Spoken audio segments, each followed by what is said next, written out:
not in Norway. Didn't make the trip.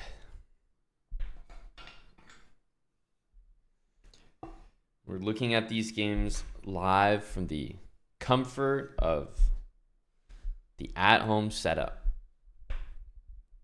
There's only 6 players in the event. Well, I mean 12 counting both sections, but in the open event, only 6 players. So very intimate environment, kind of like a late night kick marbles race.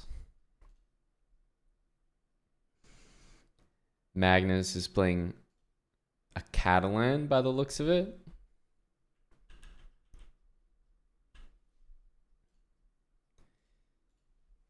Hikaru and Gukesh, boring. Yeah, some E4, E5 stuff.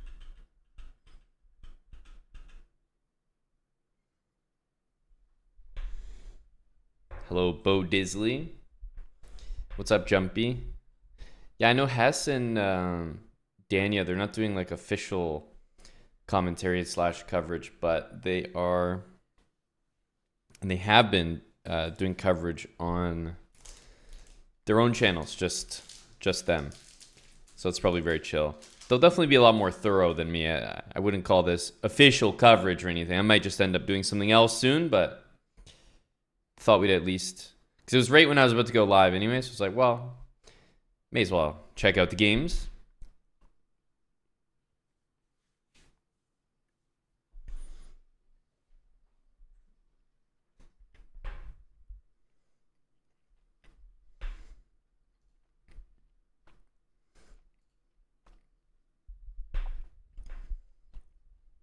This looks like the craziest looking game. Although, for anyone who knows anything, maybe it's just very boring. Like, what's occurring here? Almost looks like a blunder. I think the chess.com engine is just wrong here. It doesn't even show the double question mark. I think that's just a mistake. Like, the eval bar doesn't even change. I think it's the best move. I've done a lot of shows with Robert. Yep. Done a lot of chess.com online shows. And I've even commentated with Robert in person. Like the chess.com Global Championship that was in Toronto.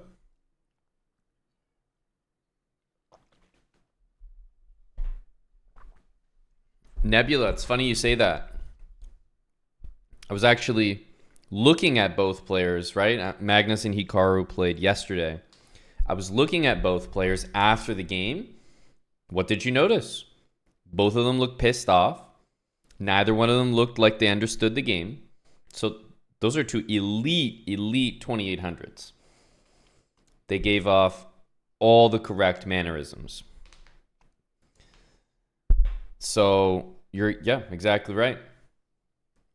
You're not catching them slipping. 2800s through and through.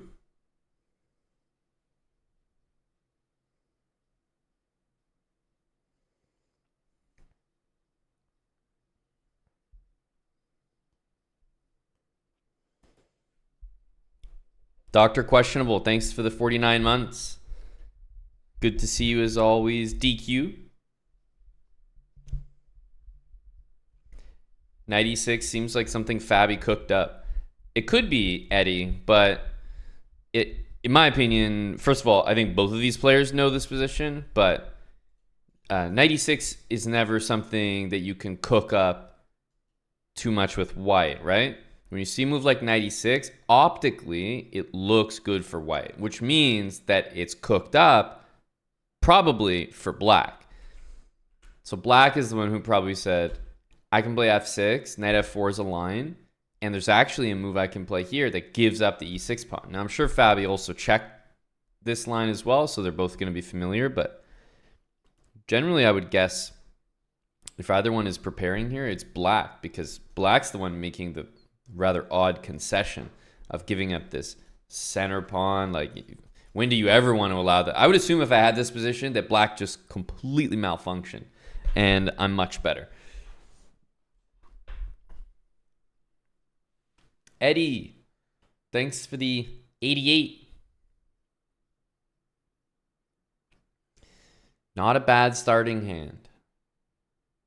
Cheers, Eddie. Reflection of just how long it's been. 88 months in a row.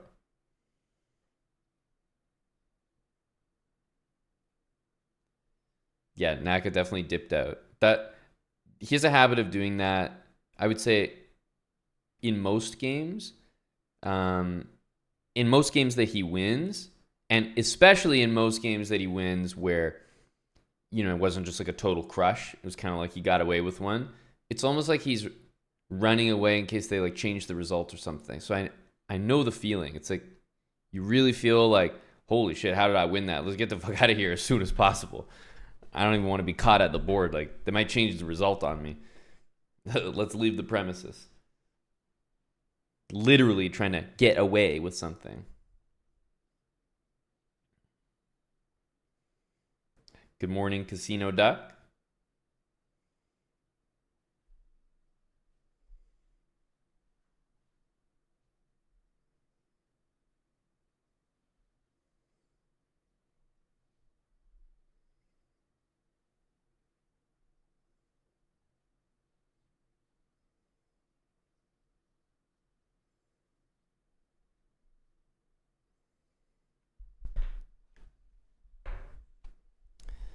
Feels like this version of Habits isn't doing as much class time. Yeah, good question from Bo Disley. That'd be my response as well. You gotta watch the full VODs for that. Usually in the VODs on the main channel, it just doesn't make sense to include like a 10-20 minute sort of like lecture about maybe a certain opening or position, but you'll always find those in the VODs if they're there. Hello, Bifido.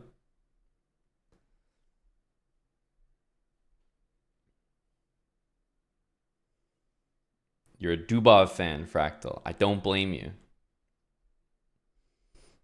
I don't blame you.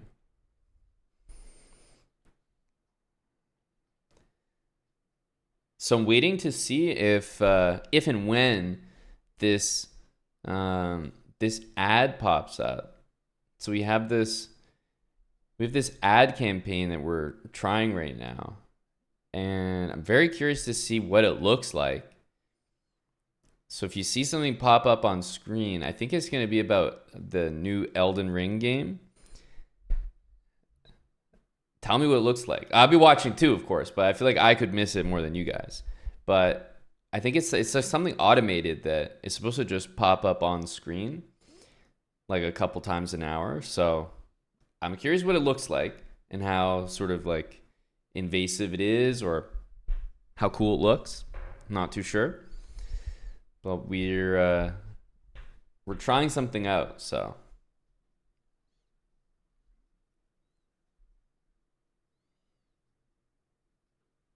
Yeah, the thing is relevant, Jesse. I can only comment on the games that happen. So if I don't get a lot of people that are playing the London or that are playing the Queen's Gambit, unfortunately, it's not going to get as much airtime. But you might be right that we're not sitting down and breaking down an entire opening for 30 minutes the way we did in the first one. It's more like I'm just going to play against it, and then we might review the game afterwards, but it might not be as sectioned as you're used to. What's up, Arrow Powell? Yeah, we did have our first Bra Champs coaching session on our Kick channel. Those will be regular throughout the month. Well, the month and the next month in June.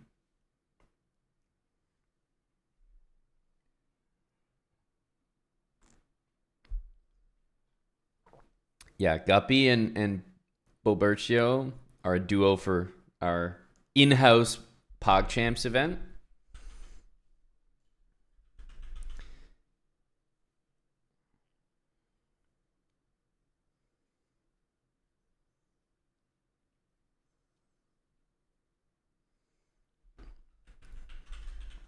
So white took back, by the way.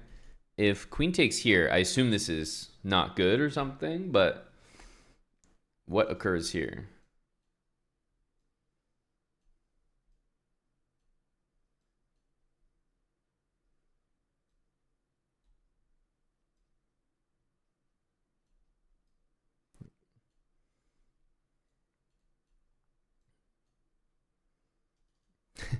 Knight takes and the eval goes way up. I mean, of course the eval goes way up, but what are we supposed to do? This? It just makes no sense. This? This? I guess? Has to be knight here. What is this line though? Like, what? What's happening here? Trying to understand. I mean, this is why I said I think both players understand this, because black took here and white took back within a reasonable amount of time, and this looks kind of crazy because of this. I don't even think this is the best move. Like, I think it's bishop b4.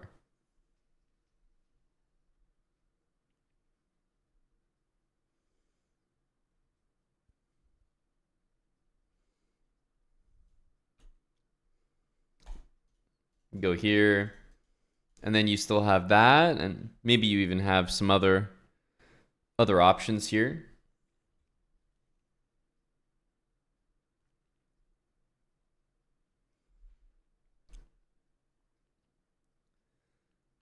Yeah, white is definitely getting hunted with the knight in the corner. Hello, Q-Corn. I'm excited for the next couple coaching sessions. Q-Corn and Casino, are you guys gonna slot in at some point? I noticed there was a contingent of competitors who were opting out of the on-stream coaching. Opting out, yes. And, you know, most notably leading that charge was Tim. Yes, Tim Cannon. Internal decision from Tim to compete at a high level. Edwig, thanks for the 2 years. Weak-minded. Couldn't agree more.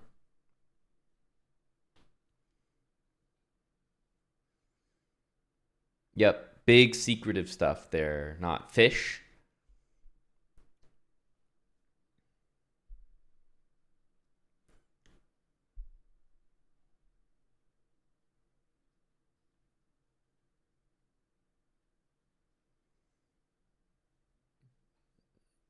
Get you back in the chessbrah gym. Speaking of chessbrah gym, yeah, I got a class, what is it, tomorrow? Or what day are we? Or just Wednesday? Friday. Got a class Friday, and then we got June ahead of us. We'll be excited to have you back, Bo Disley.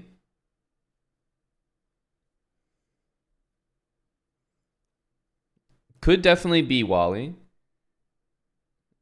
Depends on like how sort of easy it is to put together, how comfortable people are streaming on like how seamless it all is. So it'd be a lot easier to tell at the end. But if it's easy to run and well received, then I don't see why not. Morning, Java Bandit. What did you have in mind here? You're very interested in the Queen's Gambit content. Yeah, we were talking about I got to prepare. In fact, I can probably add it to the stream even today. Got to prepare our our fundraising goals for our upcoming speedruns after the Norwegian Rat. But you're wondering if I could do something special in this one, specific to it.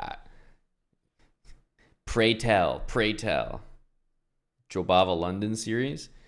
I mean, Bo Disley. Dude. The series that got the most attention was the Jobava London series. Check out the building repertoires. It's a whole series is about the Jobava London. Following your buddy Hans Niemann's Chessable course.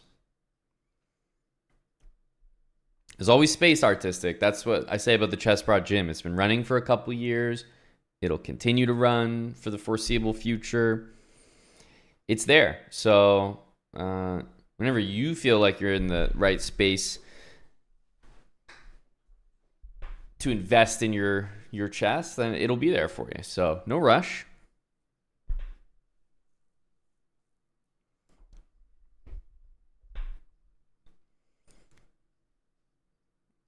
Hello, Lolly. You have to clown some people. 2570. Yikes. You're upcoming.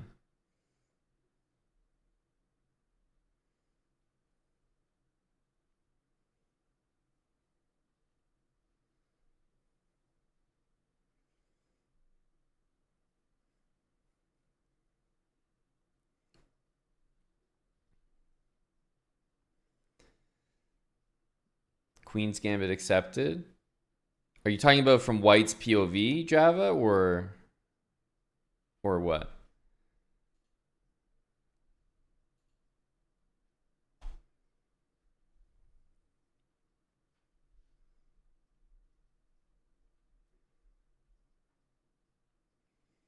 It's interesting that you say it's too rare in real life. I agree it's not as common. That goes without saying. But I find that people play D takes C4 a decent amount. The problem is that you might already be at a level. You might be at a level where you don't see it. Maybe you see it at like lower levels and higher levels. And maybe just in your rating band in the pool, you just get none of it.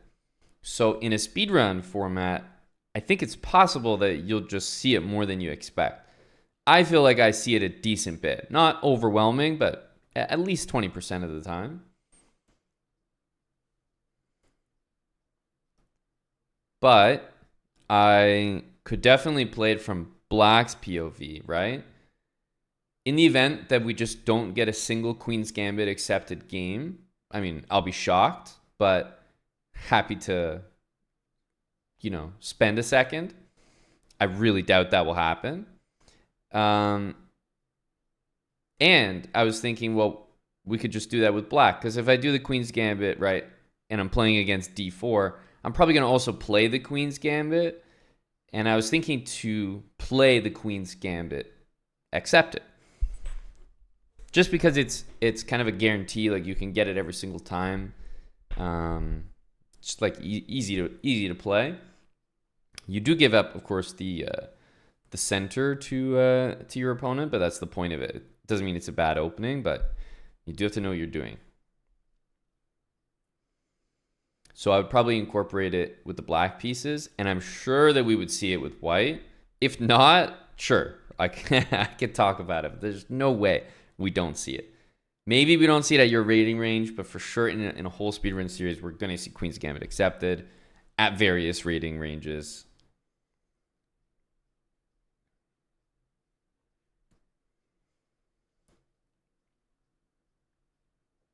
Why isn't Knight C5 good?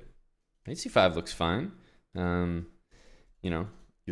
obviously you have an answer to Queen B6, Knight C7 because that's been the threat for a couple moves now. Let's hear it.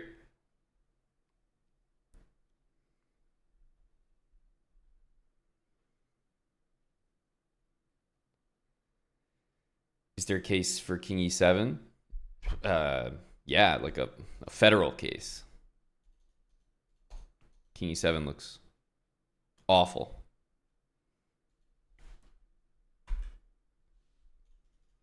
Yeah, no. We don't need to block the bishop. If I wanted to get rid of the knight, I would probably use the bishop to do so. Now, obviously, you're looking at a position where you want to get rid of the knight, but this is a bit too brute. A bit too brute.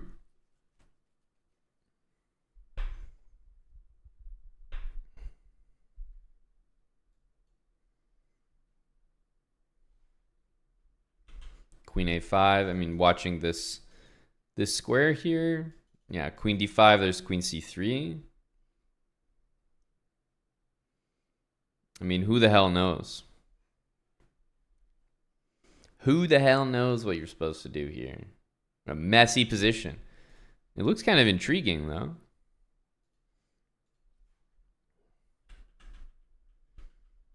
These positions are always funny because, like, white goes A4 and has a square to retreat, and then black goes knight A5 anyway. Not that it's bad. It's like, that's what happens in a lot of these lines, but it always looks funny to me. Agree, Lolly. Agree. I did catch the Broad Champs stream last night, Darkspur. What about you? I thought it was entertaining. We're going to get more of that.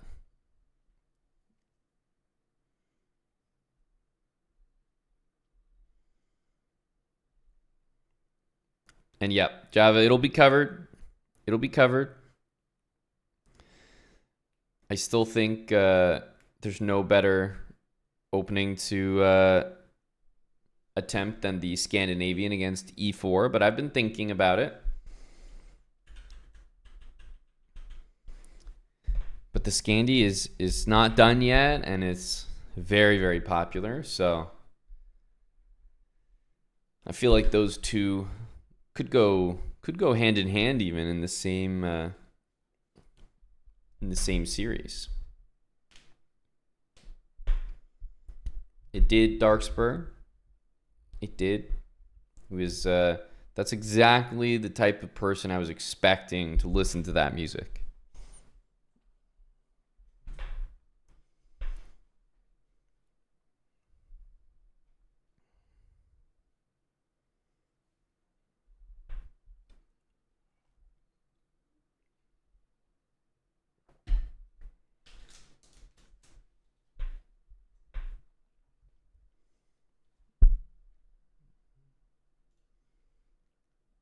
B6. Looks like Gukesh has just a good position, nothing crazy. You know, pawns look like they're getting to the good squares. The Catalan is an opening I feel like I understand nothing about. 100% accuracy.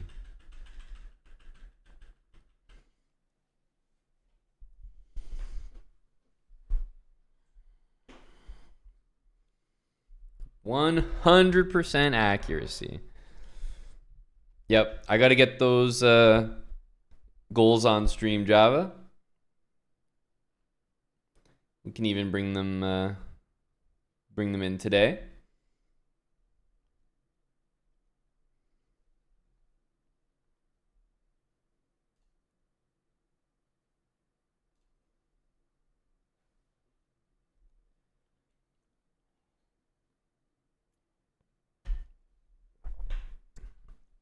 I'll probably do our current speed run today a little bit more. Thanks to their masturbation counselor. But I might save that for a little bit. That's right, Salty. We got some goals. Well, welcome back in, Hunter Green. You're in the right spot, brother.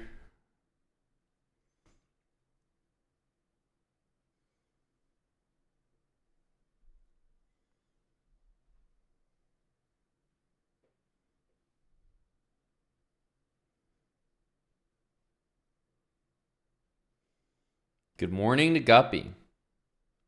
Called in sick to work. Called in sick to work just to chill with your fellow streamers. Now you're one of them. How did it feel being in charge? Being in charge of Mr. Bobercio's improvement. It's almost like having a child.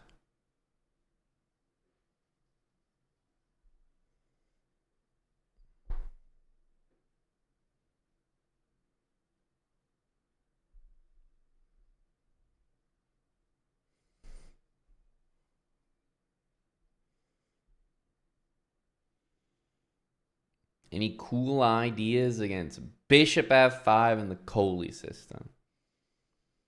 Buddy, if you need good ideas against the Coley system, I don't know what to tell you. The Coley system is just not as good as many other versions out there.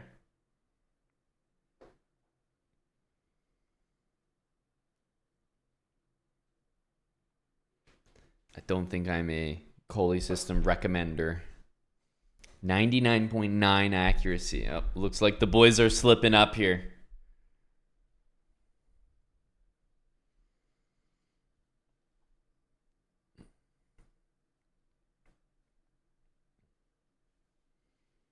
Oh, big shift there. Accuracy for Wei Yi here. Magnus is slipping. Hardly recognize him.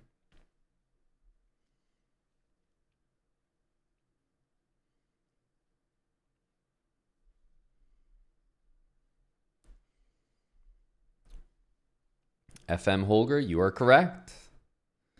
Austria for the chief, indeed. He's already there.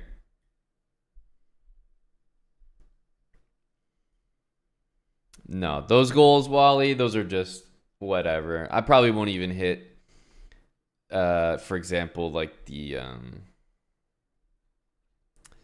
puzzle rush goal, or you know what I mean? Like puzzles. These are like, you just attempt them, see if they're easy to hit, but I'm not going to put excessive energy into them. There's a GeoGuessr goal on there. There was a Blitz goal on there. Those were pretty serious. We hit those. The bullet goal, I'll definitely be pushing for. The rapid goal I'd like to hit. But the rest are more or less filler. Be nice to hit them, but I won't be choked up if I don't.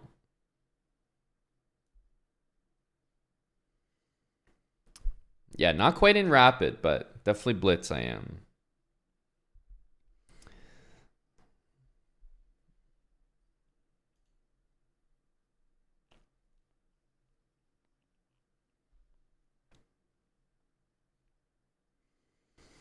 Oh, I don't have anything for you, Andy. Bishop d3. I just trade him anyway. And then continue with the same plans.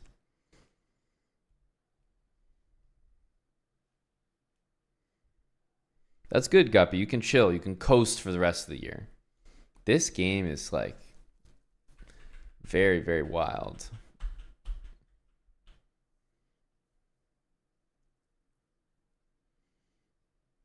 White's got this H pawn. White would definitely prefer if that pawn was back here, I think.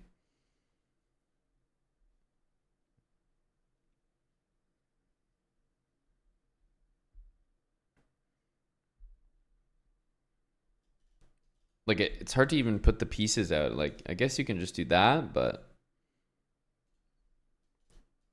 black is probably castling manually or artificially.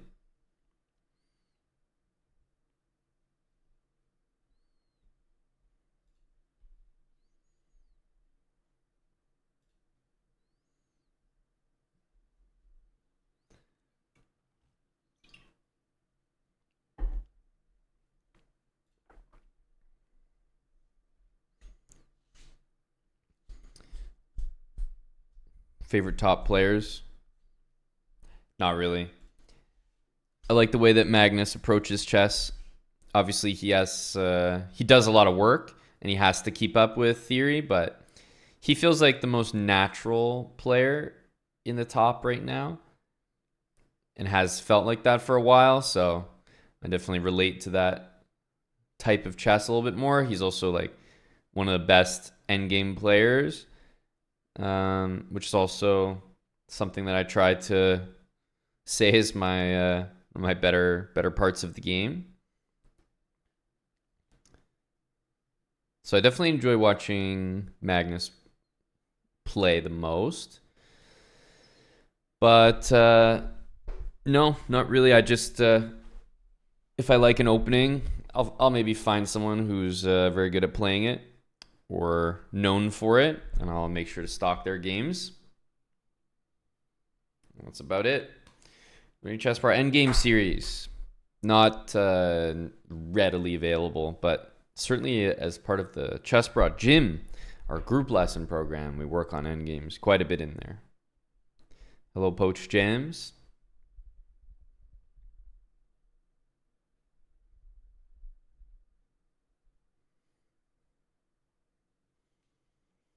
Yeah, even the endgame between Arjun and Gukesh was important to pay attention to.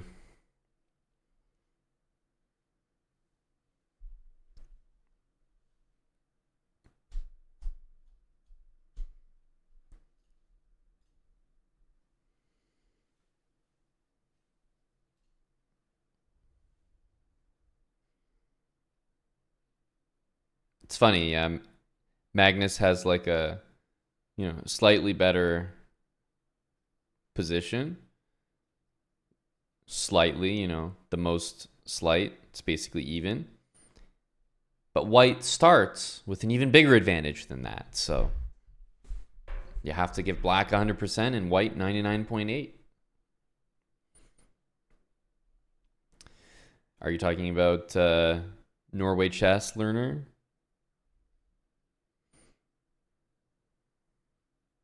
White's position is so solid here.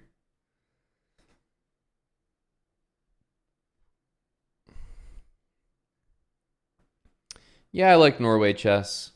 The Armageddon afterwards is nice.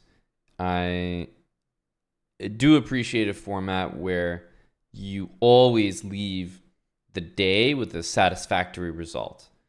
You always leave the day with a win for everyone, like for every match, rather.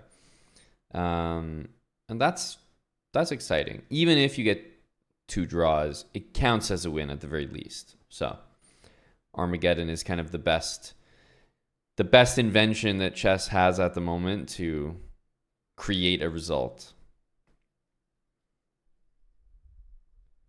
I don't know that I care too much about this 3 points for win nonsense, but it seems like that scoring system might be required in order to facilitate the Armageddon that they're including. So in that case, sure. Sounds good. But I don't really care, 3-1, whatever. I just like the Armageddon, and yeah, in order to award points for the Armageddon properly and have all these like 1.5, 1, 3, 2 scores, I guess the 3-point scoring system makes sense here.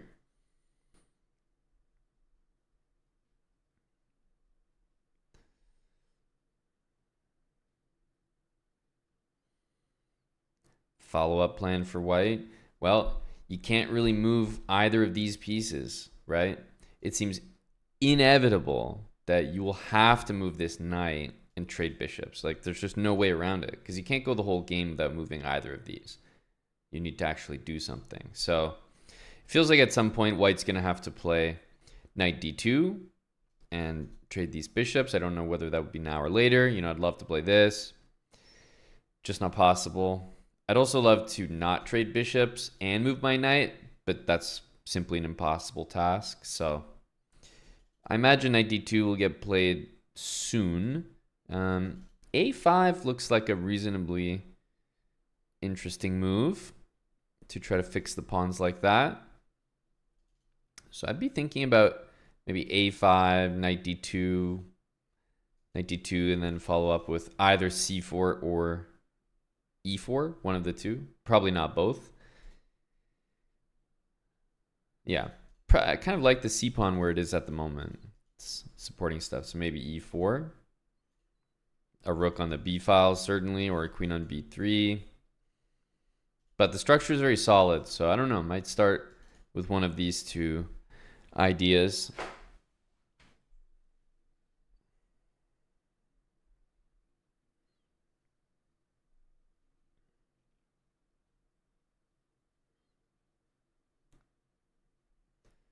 Hello, Jadoub.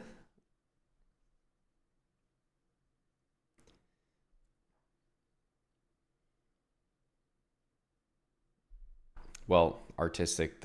Those things aren't learned, I'm pretty sure. I mean, you definitely can, but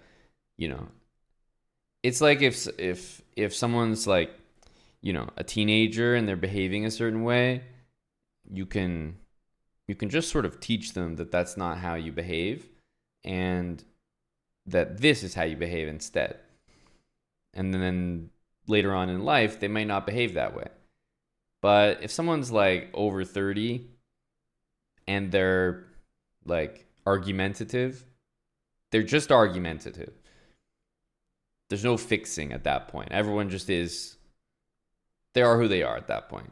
So You're saying like, well, how do you do this? It's like, well, it's just you are who you are at that point. There's no learning it or changing it. It's not like you can sit there and be like, yeah, I'm just going to learn to be more composed. I get into time trouble very often. It's due to the fact that I've given myself so much confidence with how I can play so well with low time. But there's no like, hey, why don't you just play the rest of the game faster? That's just not going to happen. Like, it's too late.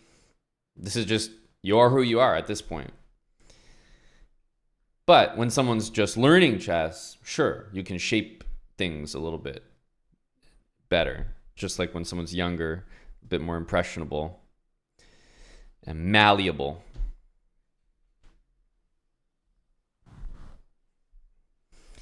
That's right. Hello, pandas. Yeah, I don't know if this is too official coverage, but we're definitely chatting about the games in a casual way here. I'm trying to see where the action is. Magnus's position looks honestly like his type of position, nothing too special. Solid, no weaknesses, and then he even has a few targets, but okay, obviously equal. Fabiano Arjun is like prep that is equal but looks insane. And then Gukesh and Hikaru is like prep that looks boring but actually is the biggest advantage on any board. Surprising.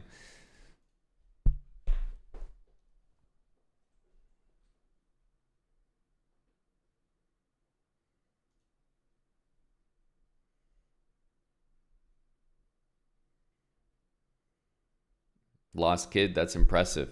With no increment, I presume.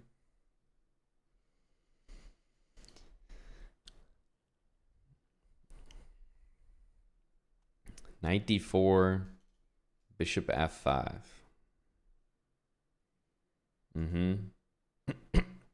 I imagine, like, maybe... no, you have knight c2 there. So I guess you have to go here.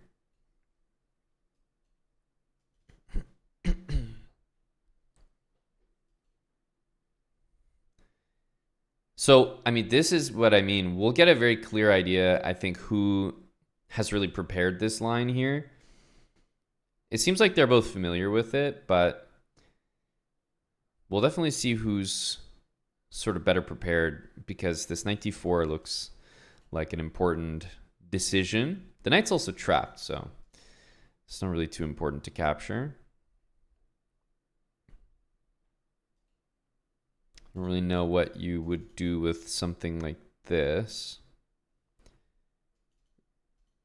Like king d1 in order to stop knight c2 check.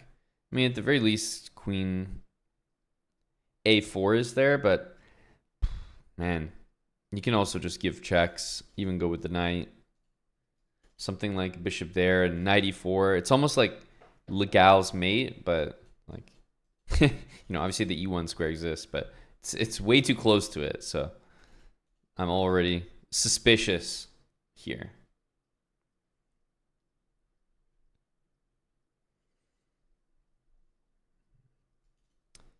Queen a4, king here, knight c2, and then yeah, I assume knight e4 just leads to game overness.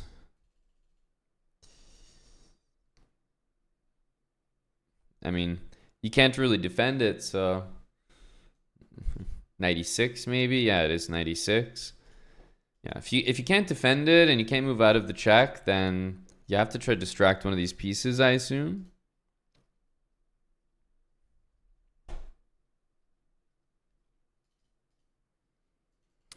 Yeah, I mean, this will be really weird stuff to find over the board, but this is what I was saying about prep. Like, this is actually really basic stuff if you're prepared in the line. Just depends if you can remember it. Because if you've prepared this move at any point in your life, it's probably not that hard to remember. Like, I mean, you can just look at this position. Like, even for me, it didn't take that long to spot 96 once I realized, like, okay, some stuff's a little bit off here. So we have a crazy position, which is around an equal evaluation. Not sure how I feel about that. Really comes down to who's better prepared. Arjun is thinking way more here, but it doesn't necessarily mean that he's the one who's not prepared. He could just be trying to remember stuff.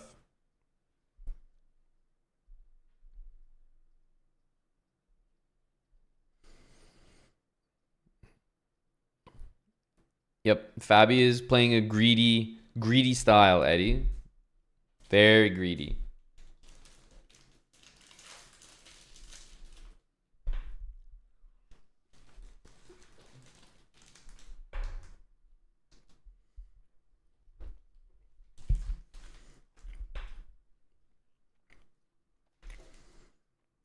That's how it is, Bo Disley.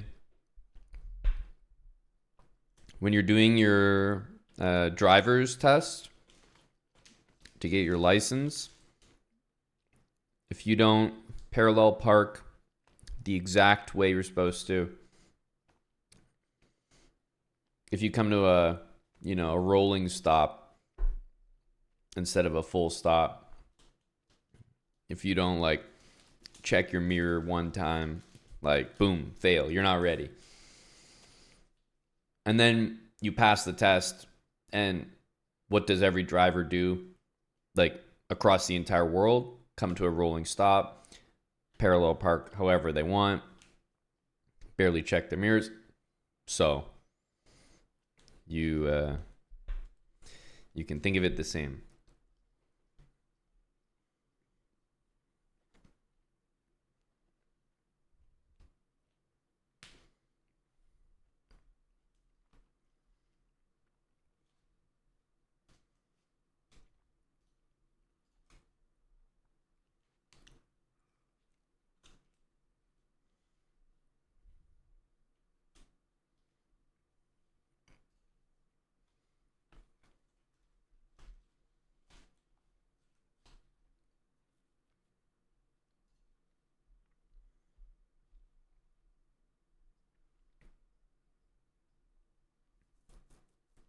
Okay, so black just takes it back. No drama with knight d4, I guess.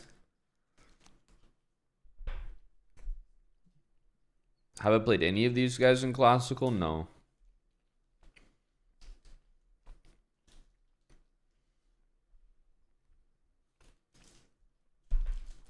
Nope.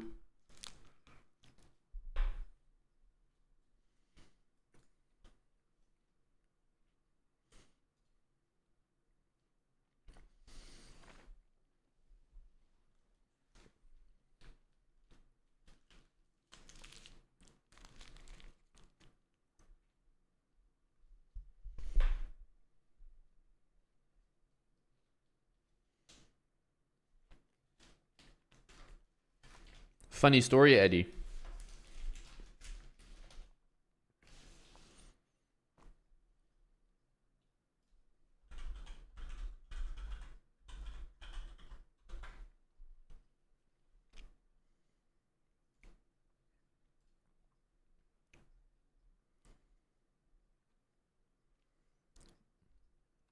So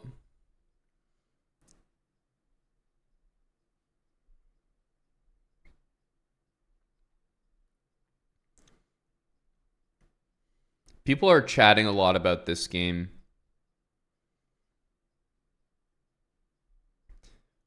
Don't really know what they're talking about. I thought they might be talking about what actually happened, but so this is Hikaru when he was in Toronto in 2009. So I was like I was I think untitled. I became an FM in 2009, but I don't think it was till later that year. So I was untitled. He came to play this PWC tournament, PricewaterhouseCoopers sponsor. I played as well, but it was just like a normal tournament. This guy, I believe at the time, was an IM. I'm not sure. He's been like a lifelong IM, like he still is. So he plays Hickey, and he plays this game. as white. And Hickey's playing the con. That's actually an opening that Eric plays as well. Okay, b4, yada yada. f5, 96. Right? 96. Queen h5. If you play king f8, pawn takes e6 is well, you're just getting mated on f7. So you have to play this. And you have to lose the rook on h8. But he doesn't even take the rook on h8. Right? He plays queen f7. Promotes, like takes it and promotes to a knight to defend the queen.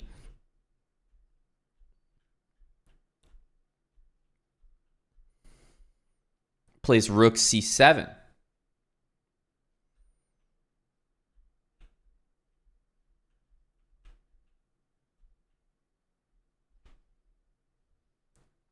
Beautiful game, right? Takes out Hickey. Now, why is this game so special? He cheated. Little fucking rat. He cheated.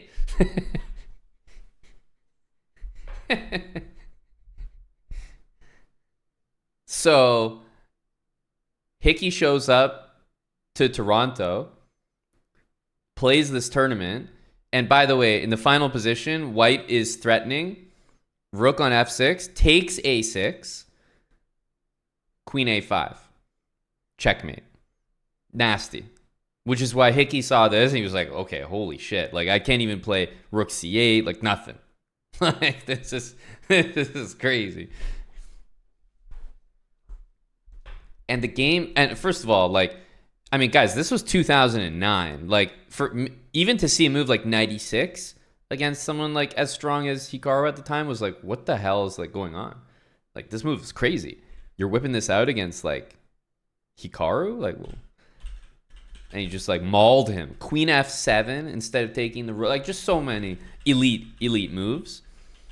And this guy is like, he's an IM, but like he's been an IM. He's still an IM now. Like, he's just a lifelong IM that plays in Canada. And like, it was just, cheating wasn't what it is today at the time.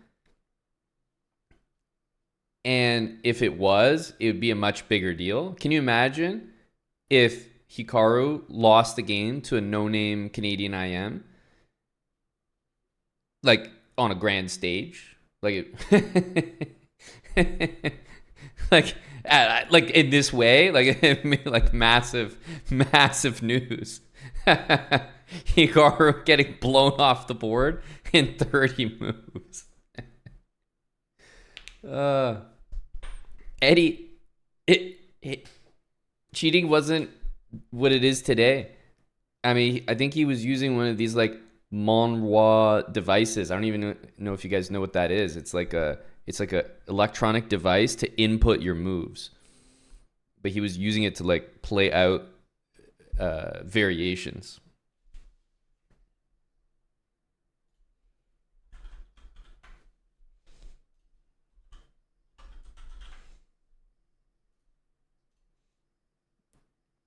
I don't even know if this site exists anymore.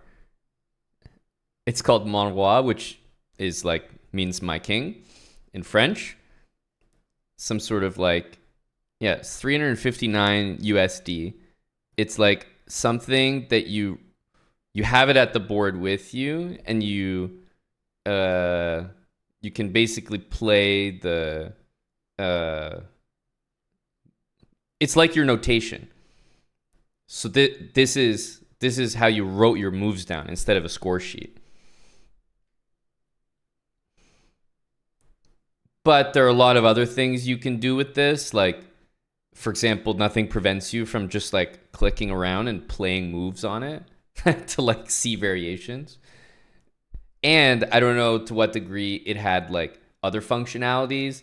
Plus, if you sort of take this device like kind of on your own, like away from the table, I think you could do a little bit more with it. Anyway, you could see how in 2009, it's not the world we live in today. You're not even allowed to wear a watch. You're not even allowed to like bring like an electronic like pen to the board. Like, it's just not the same world. Back in the day, they were encouraging it. They're like, please use this electronic device at the board. We recommend it. But Eddie, you're shocked that a title player cheated and got away with it? This happens all the time. What do you mean? People aren't getting stripped of their titles in general for cheating, even nowadays. They're just getting bans from competing and whatnot, but they're not getting their titles revoked. But anyway, this was very funny. Yeah, 2009, like Hikaru just showed up, just like got crushed, and everyone was like, "Holy, what the hell?" So I don't even know. I was like pretty young at the time. Like I wasn't that into chess. I don't even know how they dealt with it or like what happened in the like score sheet or something. I don't know. All I know is it was a 5-round tournament. So Hikaru just lost that game. And like Hikaru Nakamura not winning this random 5-round Toronto tournament is just very funny.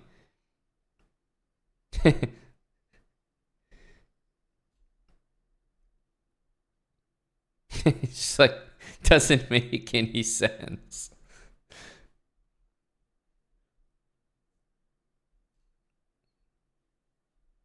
Let's see here. There's not going to be many. R. Hamilton is not me, by the way. Mr. McKinnon, go Keith. Go Keith.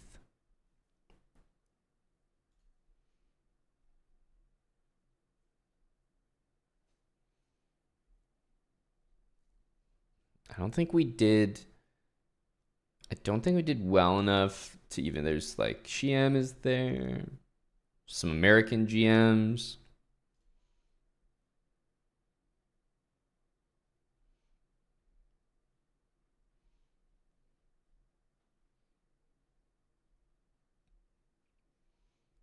Man, everyone's bulking in the chat. 2500s.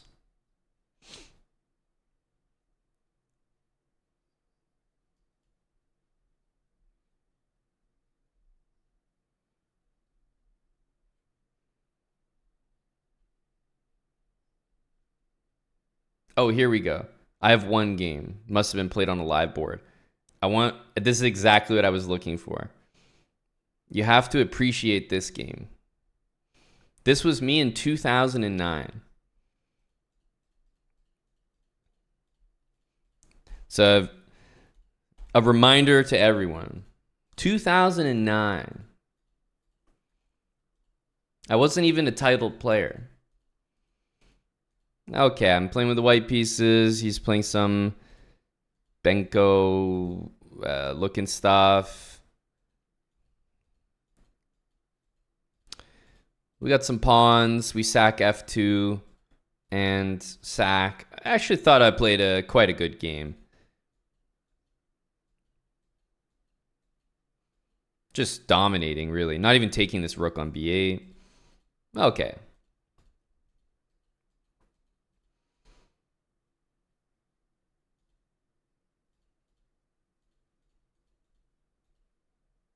You see what's happening, right? This is a classical game. I'd like to remind you that the game is still going.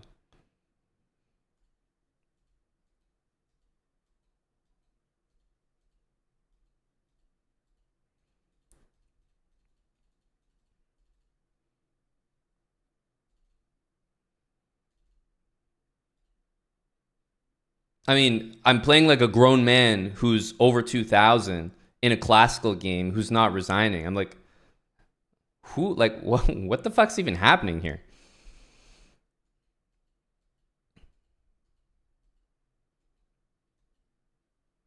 And so this was the conclusion to the game.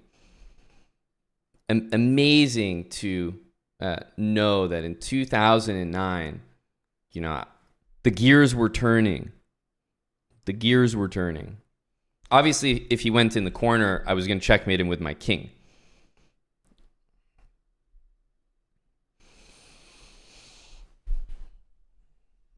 So it's just funny. Yeah, 66 move game. And of course, it's resignable like 25 moves ago, whatever. people were not resigning since this probably was the beginning. This created, what we are today.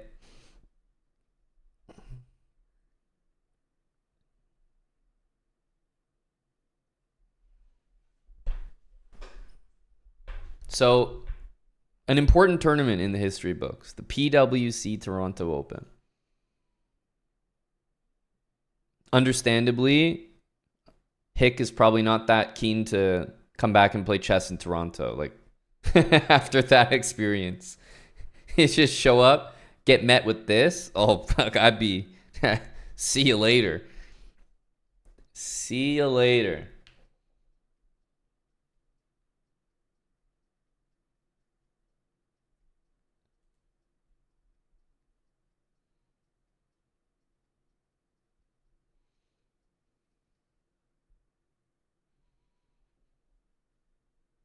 The accuracy of that one, geez, you really don't know. Let's see. What does it plug in here? Oh, I have to...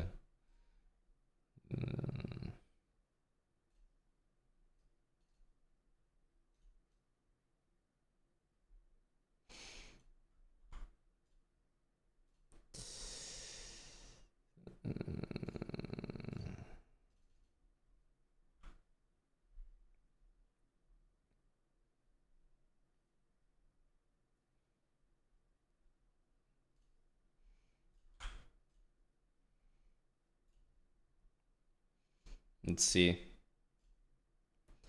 Let's see.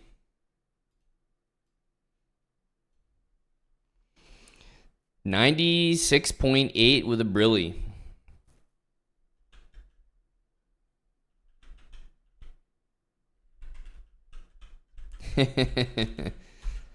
But Queen F7, like, funny stuff, yeah.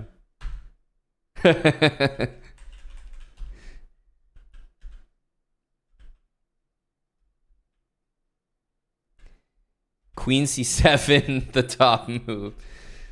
Because here you actually play Rook C7, you give back material. Like, it's perfectly fine just play Rook F7. Like, you probably win the game or something. Rook C7, so you give back the material, and it's only winning based on this one idea of mate. Otherwise, the queen's covering the checks. Rook C8, maybe black gets some ideas, but after, and this is how you know that it was a crazy game, because Hikaru resigned here.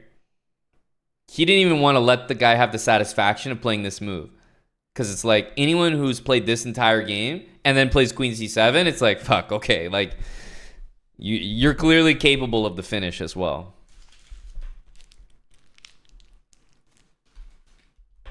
Real nasty game. So there you go. Have some compassion for your buddy Hikaru. He's been through a lot. The Canadians have not been kind.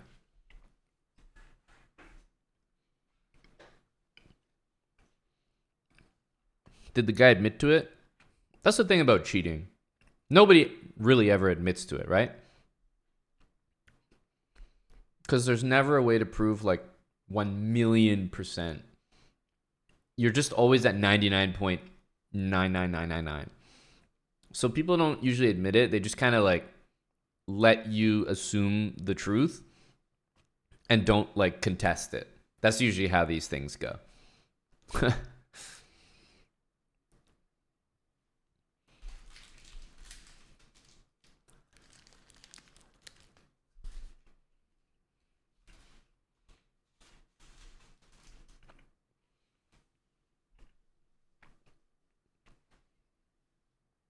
Hello, Southern Chess Spirit.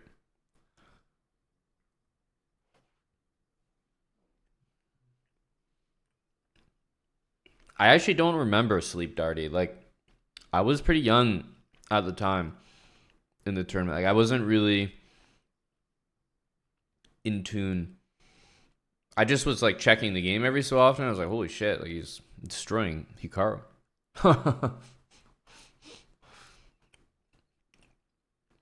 So I don't really know how it happened. They probably just like saw the result Hikaru probably said something though.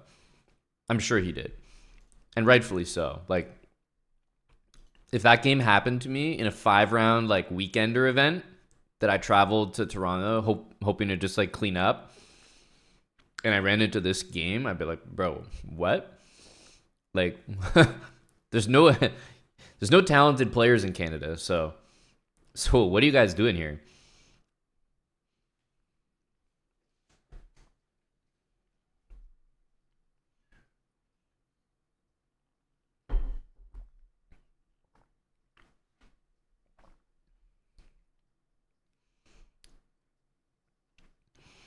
I don't think so, Salty.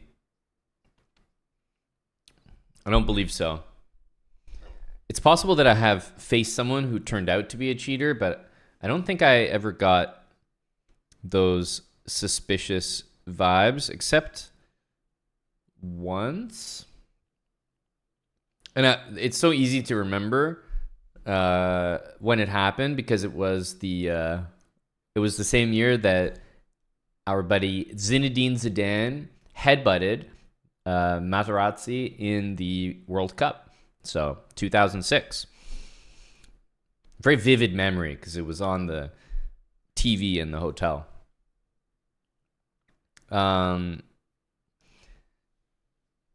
So yeah, it was literally during the World Cup final. But to this day, like, I don't really know if he was cheating. Could just be a shifty American. But I was playing one of those like Philadelphia Open or World Open tournaments that they have in America at the time, and I wasn't a very strong player.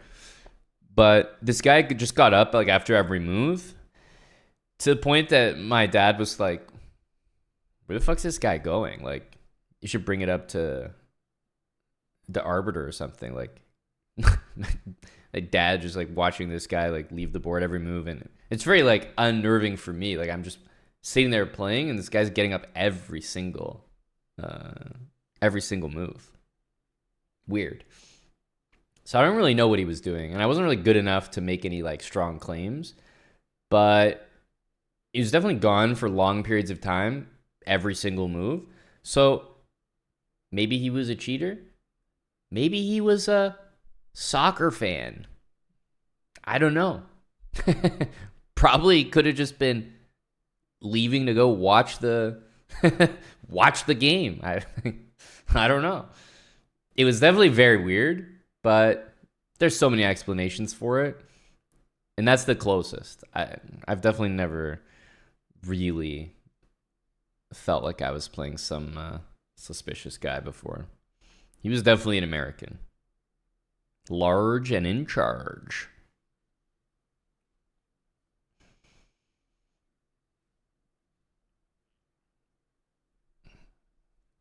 A little tarnished.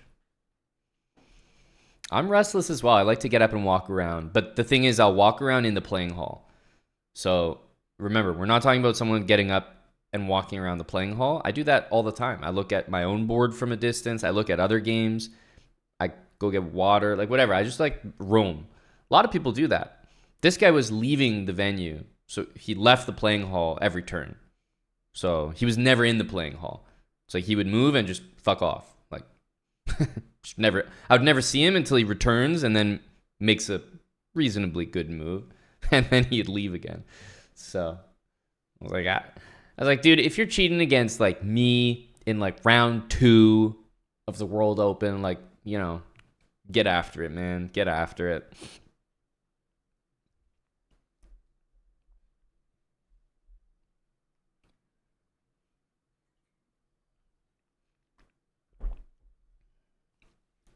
But nope, that's probably the closest. Salty. I don't think I've run into any OTB cheaters.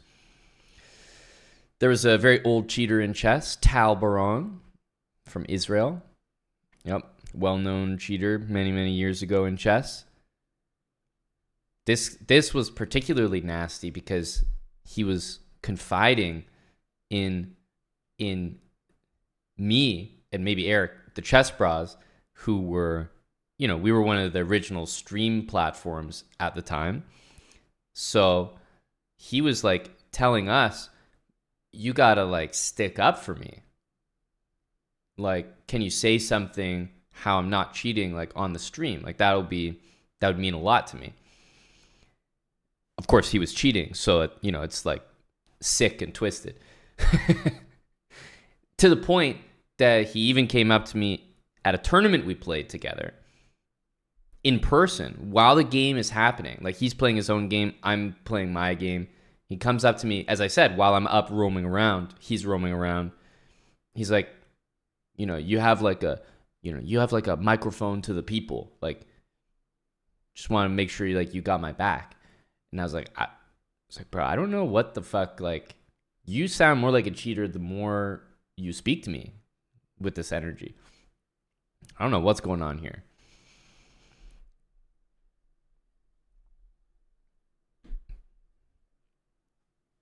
And then he made like a bunch of videos, like exposing everything, apologizing, huge cheat, like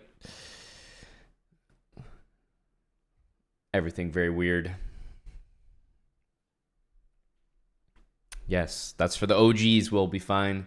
The OGs. Ron Mexico 100. Thanks for the 29 months with Prime. No, Q-Corn. Like, just nothing, man. The house did not win that one.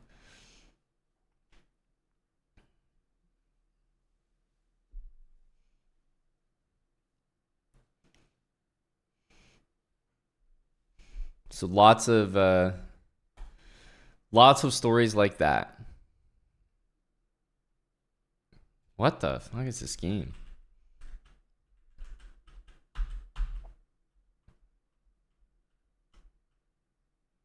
Just even-ish. Not surprising that Magnus is doing well. Knight a5, knight e5. Yeah, obviously knight e5 is the better move than knight d2, but knight e5 wasn't possible here, so I didn't include it. But after knight a5, knight e5 makes sense. White's next move was always going to be trading the bishops. Then queen b1. Yeah, it just feels like White has the small push in the position. By the way, I think the reason Black played knight here is he didn't want Magnus to play a5. So looks like most of what we talked about happened in that one. And that's where we currently stand.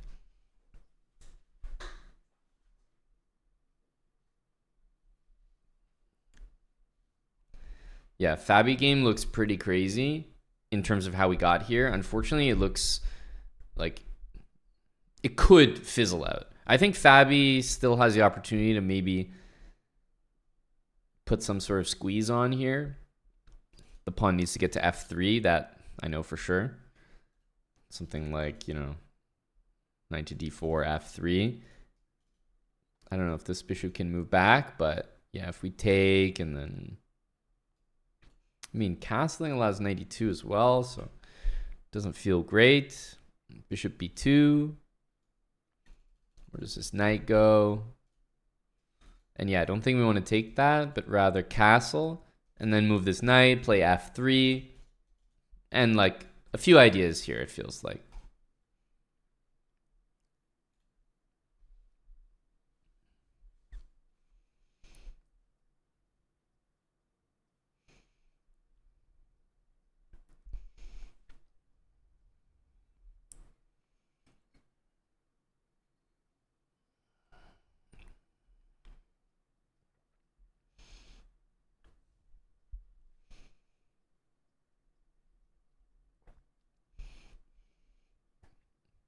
Why is f3 important?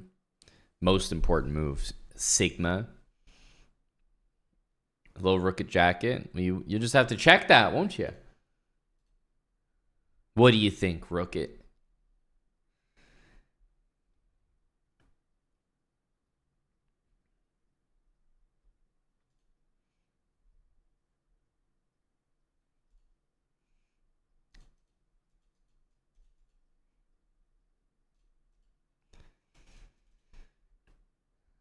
f3 we need because this knight is just on the best square. If we have opposite bishops, in general, I'd want my pawns on light squares, same color as his bishop, opposite color of mine. And Yeah, I mean, we also have pieces coordinating here. So if I want to move my rook eventually, move my knight, I'm going to need to move the pawn anyway.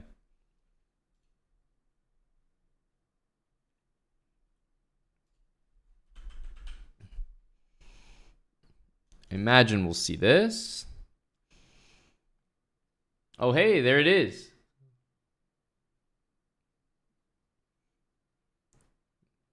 There's that ad thing I was talking about before. Is that the first time that's come up?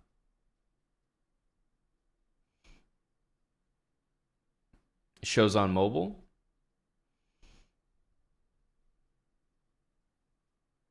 Oh, interesting.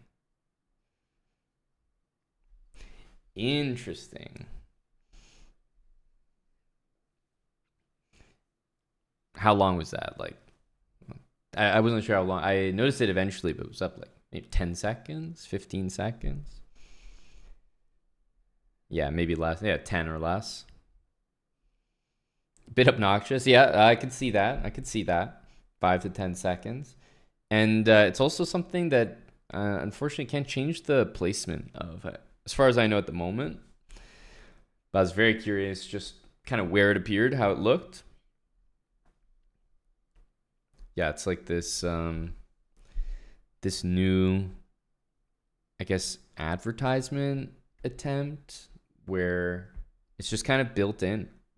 Like that's it. Just built into the stream experience. Exactly, pandas. But at least it doesn't, you know, stop what you're watching and force you to watch it.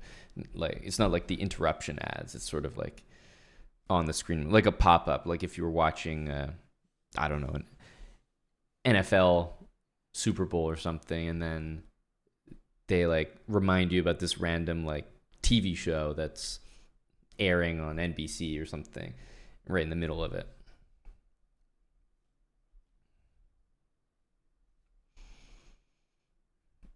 Hey, got to stay winning, Eggs Benny.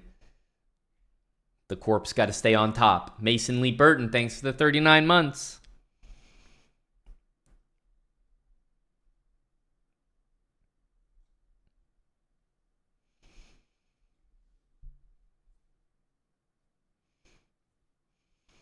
Yeah, it probably happened a few times in the series Cell, but not really the point of the speed run to include those. But there's lots of England Gambit content on the channel, so there should be lots of examples in general. I would obviously take it, that's for sure. Obviously take it.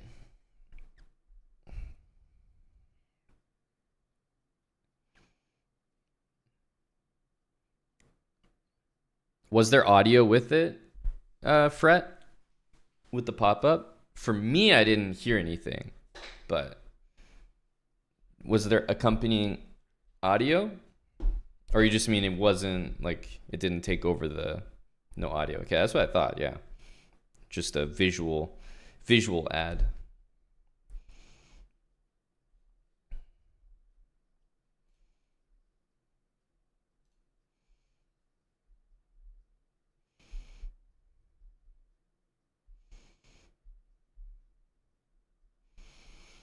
The voices in your head. That's right.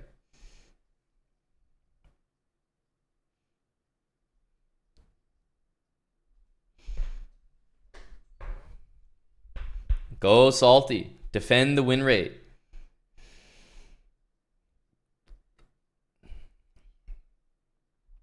No, Casino Duck. Third. Twitch is not making them so seamless, which is why we're giving this a try, right? Twitch is maybe doing the opposite, making them a bit more overbearing, more interrupting, let's say.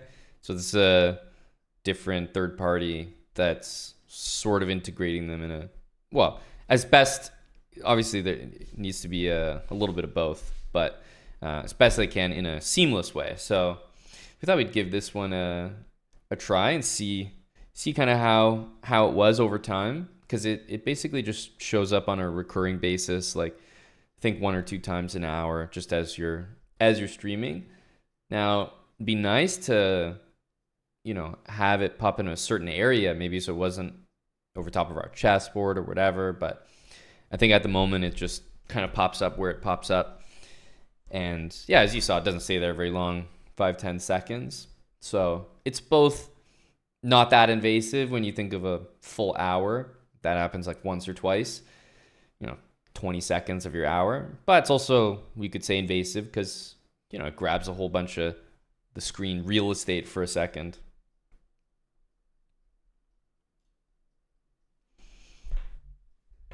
The ads are now sentient.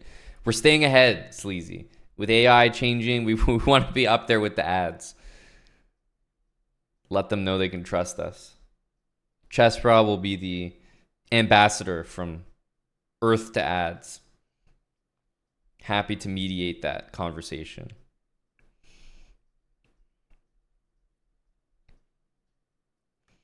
I saw that, Daniel. Magnus complaining that there's just no good openings with white. Yeah, I mean, chess is definitely going to get to that point. I've said many, many, many, many times, like, I'm happy to just not be competing in OTB chess right now. It's way too stressful, way too much work. Everyone knows bucket loads of theory. Chess was definitely a lot more exciting when you were sort of discovering the theory yourself and maybe working really hard to find just like one small idea that no one knows. Now it's like way harder to do that. And think about it. That's me saying that in the last 10 years, which means chess was even more pure and more beautiful when you watch the old classic games. It's just going to become very, very memory based pretty soon, I think, which is why I'm enjoying watching the likes of Magnus and co. Because it may not be that way too much longer. That's right, Mr. Bigsma. Those were the days, man. Those were the days.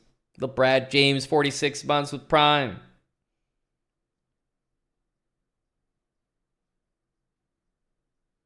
Hello, essay writer.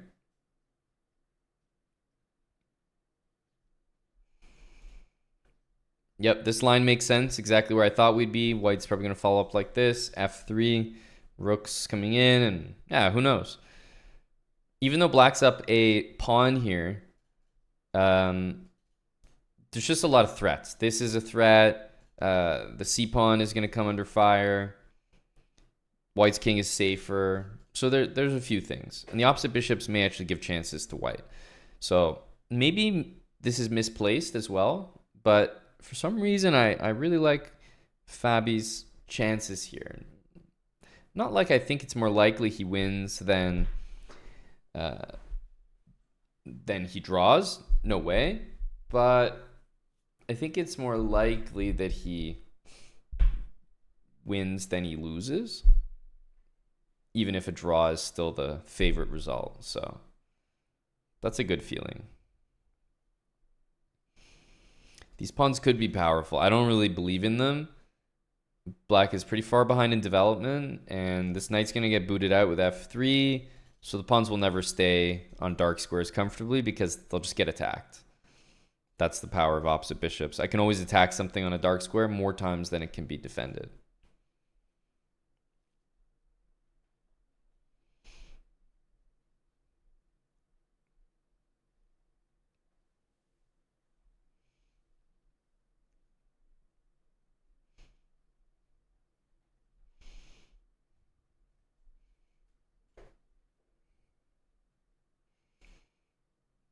Queen b1, yeah. This is a good move. As I said when we last were on this position, I just feel like it's a Magnus position. Nothing too crazy about it, but no weaknesses, very solid, safe king, strong knight, simple target. You just can't go wrong. Magnus is the type to make something out of nothing there. This one is a little beyond me. This is more topical e5, e4, e5 stuff.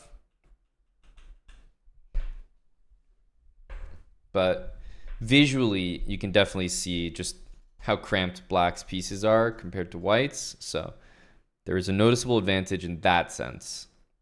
Shouldn't be anything too scary just yet, but he's building it up.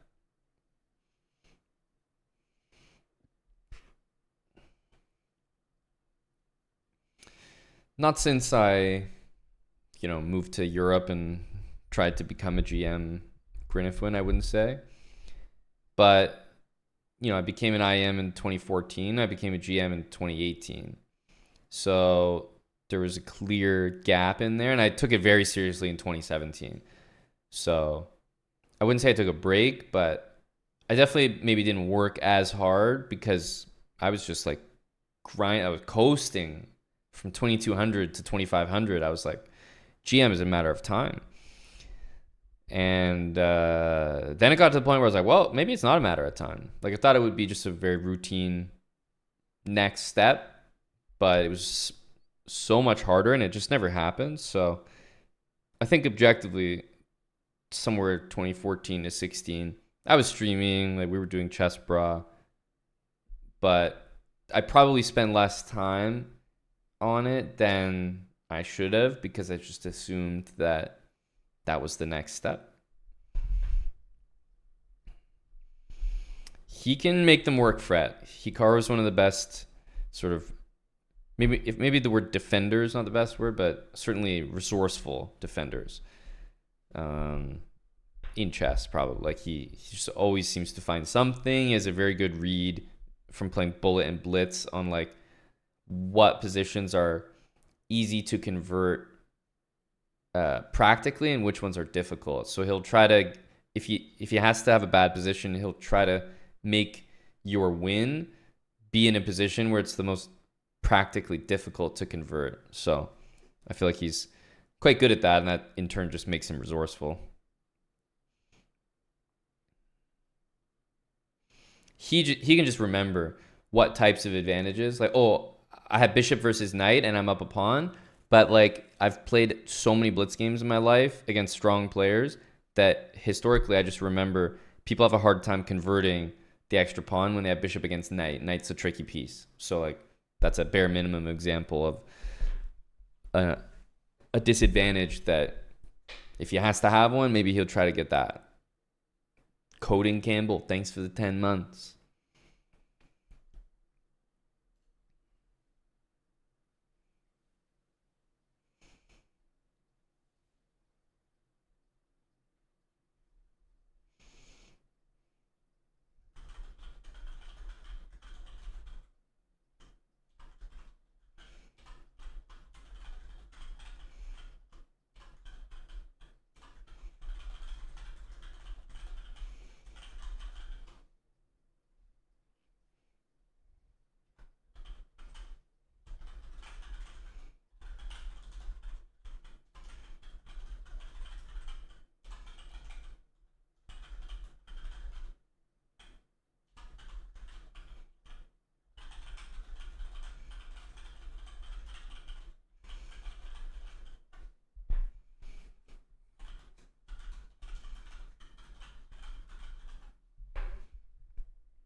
Well, Limon party, I would say 0 minutes studying.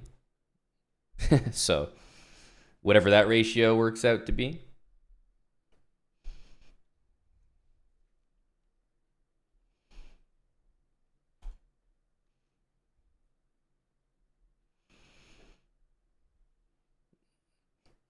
Yep, all my free time is making TikToks. I was doing TikToks yesterday, so you know that's true.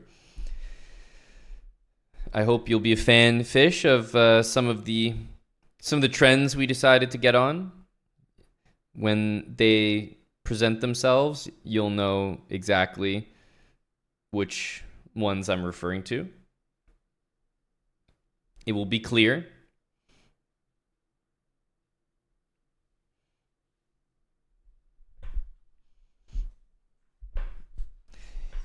It's actually funny you say that, Fish. A lot of people ended up liking that Magnus TikTok. I'd never practiced that. I've never done a Magnus impersonation. Of course, I've seen enough video footage of him at the board, walking to the board, walking away from it, that it was definitely intentional. But it's the first time I'd ever done it, and we only shot it once, despite obviously a lot of other things. We shoot many, many times before there's a great one. But that one was so random. I didn't even realize it would be that good. Didn't realize I had that in my bag, as they say. Now I do.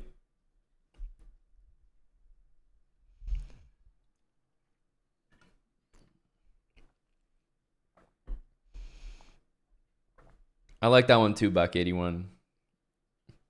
I like that one too.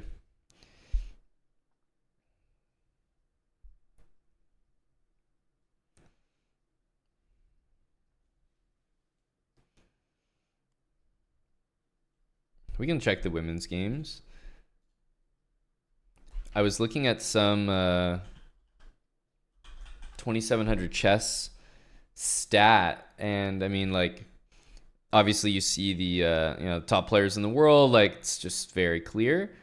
But when you look at the women, it's just, huh? Like, top 5 all from the same country is crazy. Like, there's just no other countries even close to producing talent on the women's side. China is just like a different stratosphere. 2550 and up. And they have, like, you know, these other, like, 2400, 2450, like, for sure these players are okay. 2400 here, like, they're up and kind of like they'll be up here soon, I'm sure.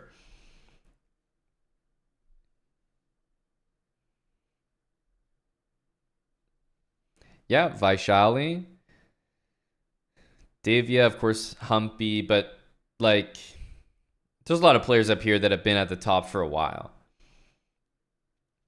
But some of these players, like, obviously Hou Yifan, Zhu Wenjun, but Lei Tingjie just, like, soared into the top. Zhu Jin'er is, like,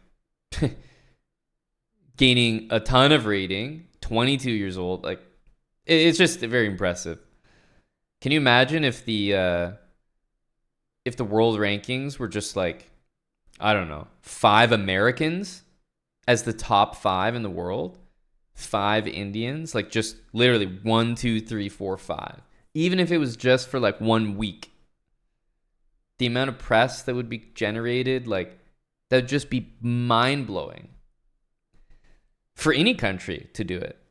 It'd just be crazy. I can't even imagine it, to have that much dominance. No, they're traveling around the world and getting that elo. Kartov. It's a fair question, though.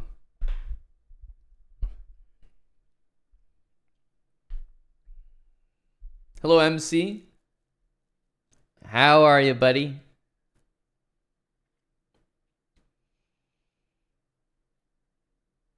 Yeah, definitely a lot more Indian players in the top 30, for example, top 32. Like, way more Indian players. Definitely the most exciting, chess nation.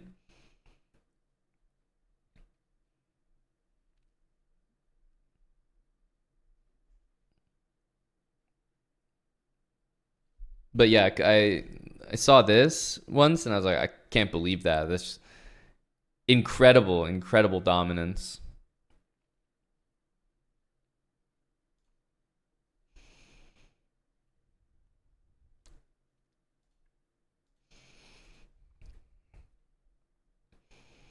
Not gonna lie, this looks pretty boring.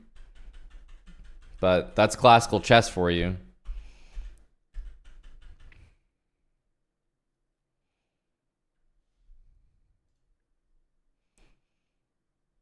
This one looks exciting. This looks like a Queen's Gambit that changed. 95. G4, yes, not allowing this. A well-known idea. Yeah, because basically if you play this, you allow black to do, you know, quite a lot with the position. But g4, rook f8, because now probably thinking like, okay, I need to like move the knight and play f6. And maybe if you move the knight here and play f6, it's not quite the same.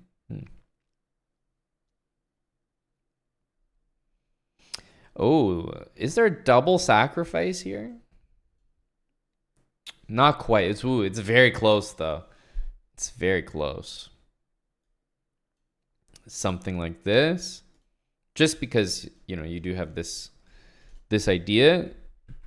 It's almost there.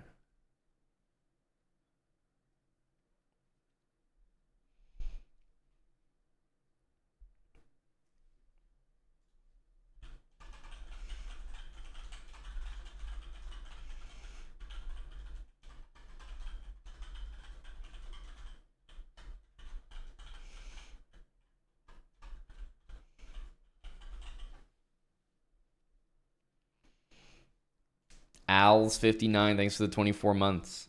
Oh, hey, I see another message about the Elden Ring thing. Did that just pop up again, or is that just in chat? I was busy calculating a free queen here. It's not free for 3 pieces, but I think it would be good to play. So this is the current position, f4 and f5. I like this. This looks frisky. I would be very concerned here as black. Very concerned. To the point where I'd almost consider this move. Okay, noted salty.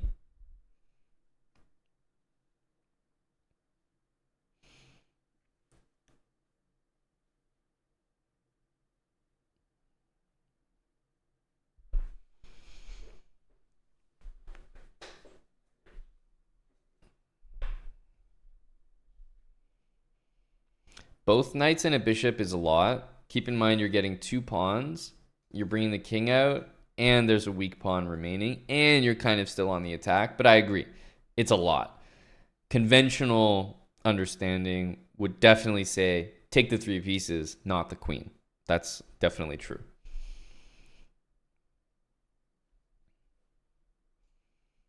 So I like that game. That game looks fun.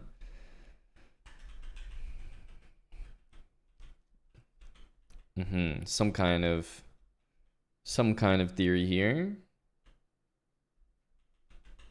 h3, rook c8. Often black plays bishop e8 in these, and like b5 as well.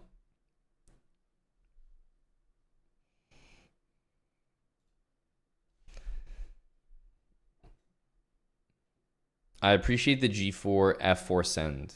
A little bit of Wonstall energy. A little bit.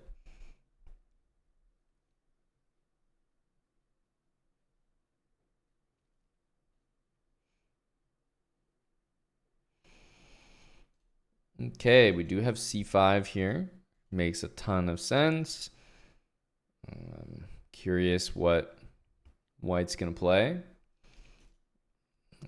Rook here, then I don't know if you can move that knight so confidently. Is the king going to try to go here?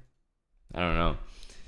I definitely think there's a world where black could just kind of like overextend these pawns. I would love to see the Norwegian rat make an appearance in Norway Chess. I would love that. I'm not sure we're going to see it, though, sadly. It would be Magnus, if anyone.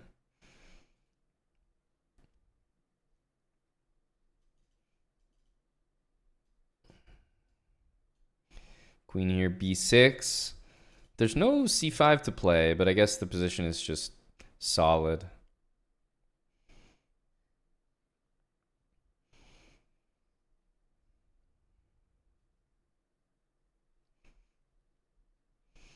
Yeah, it's such an even looking position. It's tough to break through. This one actually has the most life in it. Takes in bishop b4 from Gukesh, meaning e5, knight takes d6 will be played with like maybe queen b3 to follow.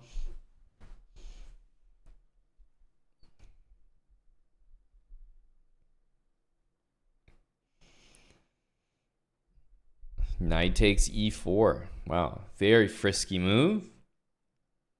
We can see the idea with d5. Makes a lot of sense, right?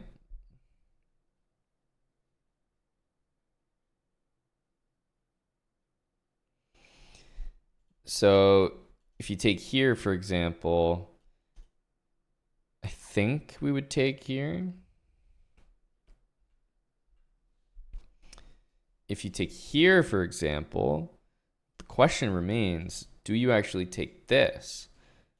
And unfortunately, you're just not, like, you're just down material. So it's not an option, which means we're back to this. And I mean, yeah, white's going to be better here. But the knight on d8 kind of is all you really need in defense here. And even though we're better, we're probably only slightly better.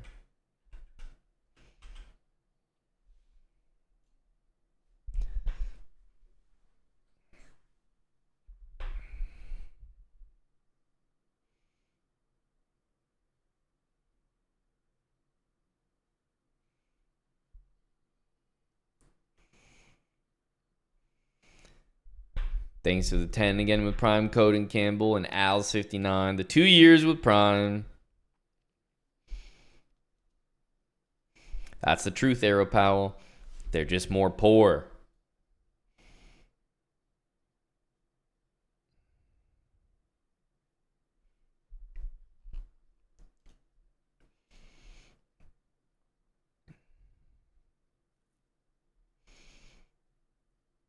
Yeah, knight takes e4. It's not a desperate move, but I would say it's definitely a move played because his position is uncomfortable. It's not a move you're super excited to do. And I wonder, like, can we just take this pawn, for example?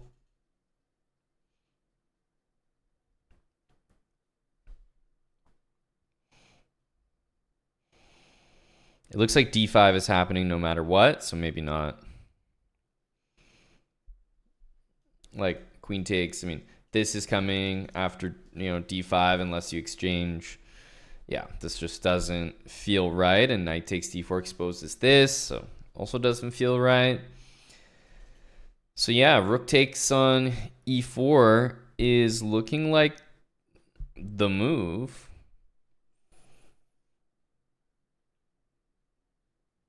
Because I don't think there's anything you can do here to stop d5. Like, d5 is pretty annoying.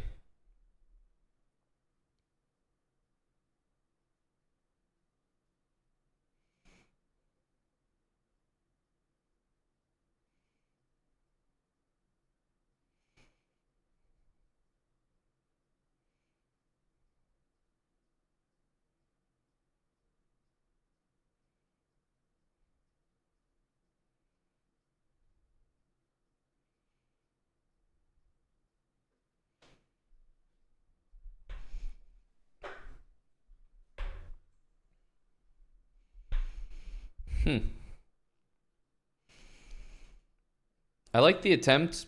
The position is probably not great, very cramped. So you're trying to at least get a position that's simplified, even if it's not a great one at the end of it.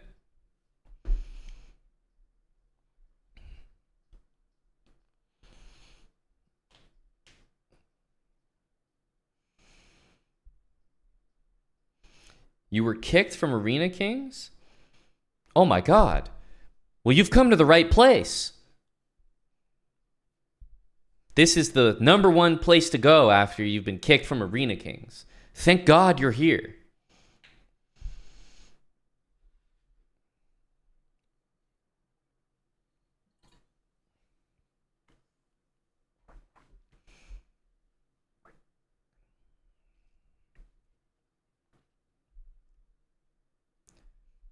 Whatever are we going to do? Okay, yeah, rook takes. As usual, Guppy, 10 subs for an appeal. It's amazing how life imitates streaming.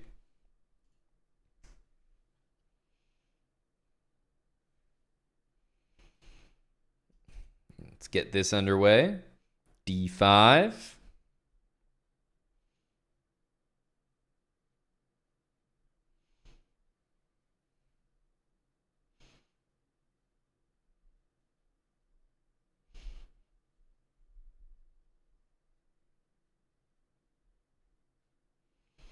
Oh, you know it formally fit, and wouldn't we love to?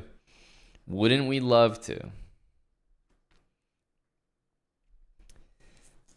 Man, classical chess is like it just feels so long these days. Like 2 hours. Man. I mean, we wouldn't see openings like this in shorter time controls. Not I shouldn't say that. The Fabi and Aragaisi game we wouldn't see. The others we definitely could.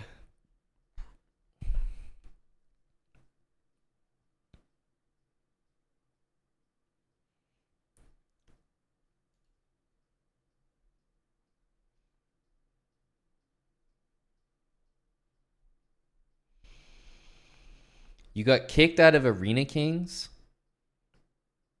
because you were in first place. And you're just too good. Damn. That's unlucky. So how come you're on two different accounts right now? One on your phone, one on your PC?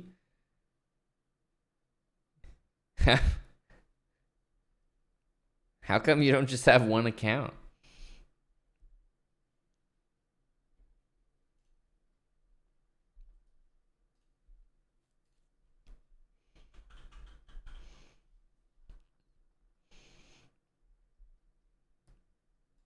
He seems legit, Darkspur.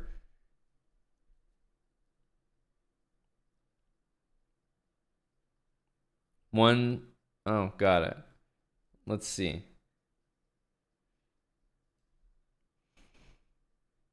So this is you, closed for fair play. And you're wondering why you were removed from Arena Kings. At the very least, you know what they're trying to say. They suspended your account, WTF. Well, brother, you don't get kicked from Arena Kings without being banned. That's how you get kicked. You get banned.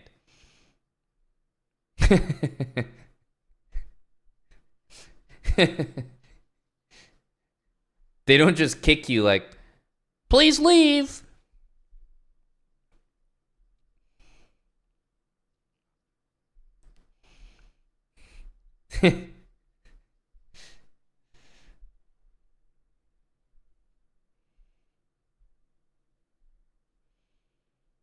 Why did you get banned? You were not cheating.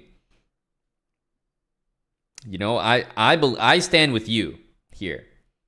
I stand with you.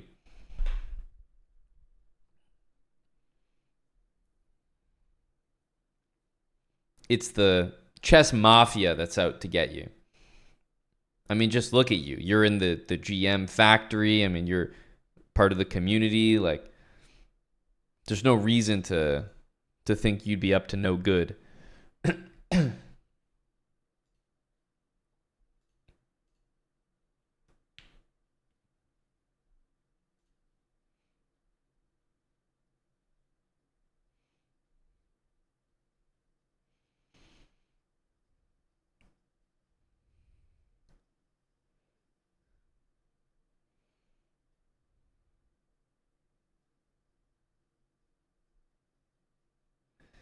So, Royal Cone, are you saying that you are 1600 in bullet and only 1100 in blitz? Is this what you're saying? You're very quick, very sharp, 1600 in bullet, but for the life of you, you can't play with more time on the clock.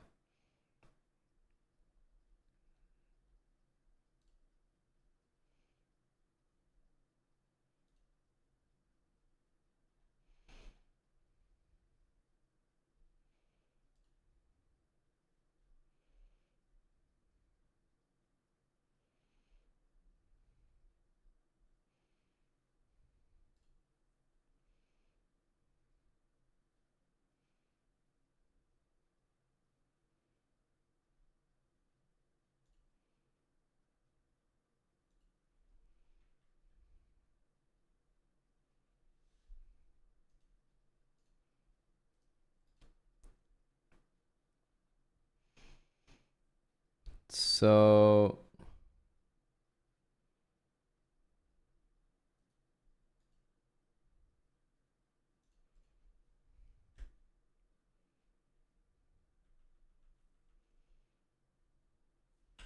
remarkable. Wow. This is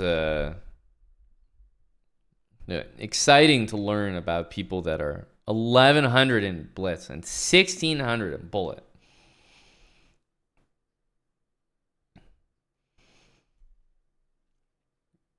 You will play on Lead Chess from now on? Yeah, I think they're hoping you do. I think that's the point.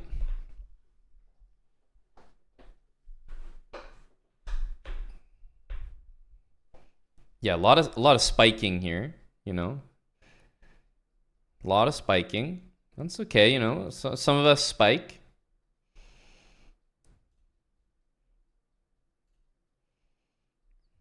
You do play a lot of tournaments here. Do you think, Royal Cone, that perhaps these losses in 6 moves, 9 moves, 13 moves, these intentional losses, do you think these have anything to do with why your blitz rating went from 1450 down to 1100? Do you think these 1 move losses... Oh, that's cute. You're both cheating. Nice.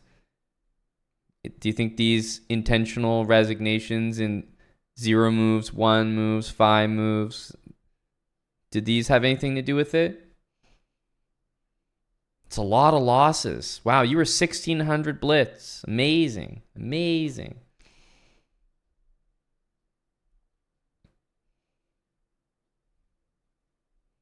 Wow, a lot of double cheaters here.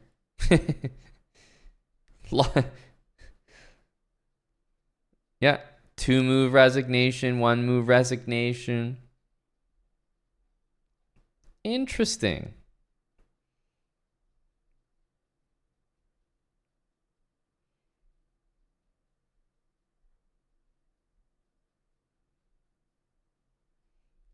He runs with a rough crowd. Yeah.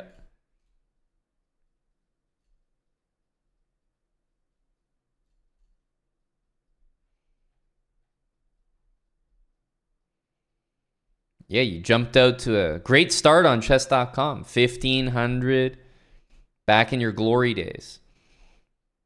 1600.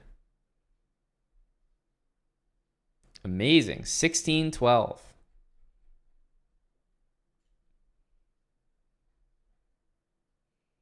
Oh my goodness. 1700. 1700.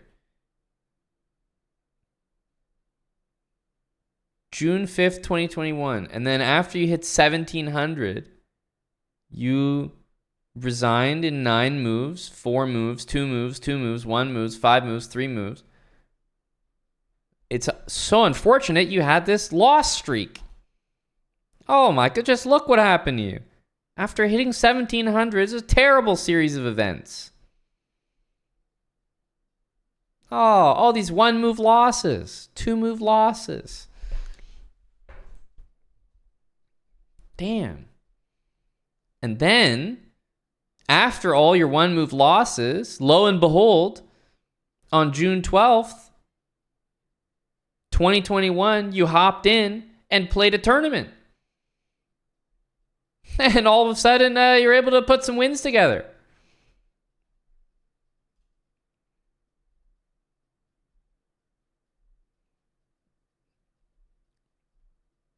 Couple losses. You know, calibrating here. Oh, terrible. Oh, man. So, look at this loss streak. Oh, no. This is like, we got to report this to Kramnik. I mean, this is like way too many losses in a row. Holy shit, buddy. Oh, no, it just keeps going. Okay, this game I have to see. Because how did you have all these losses? And you clearly were playing this one for real.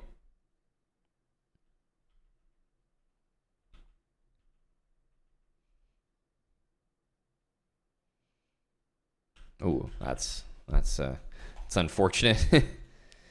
That's unfortunate.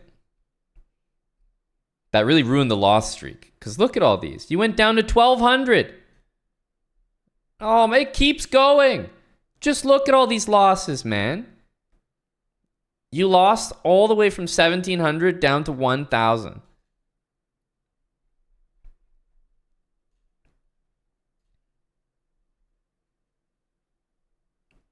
Yeah, it looks like back in 2021, you were living life. 1,600, 1,700. 2024, you even played a couple games, you know?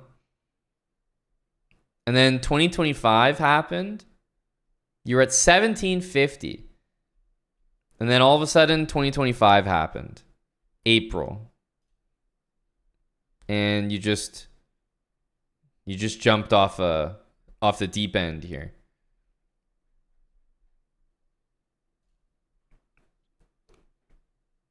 And now we have you competing in Arena Kings for cash prizes and all of a sudden winning. And you know what? I stand with you. I think this is not fair. This is unjust. This is the evil chess mafia that Kramnik was talking about. It seems that you've been unfairly targeted here.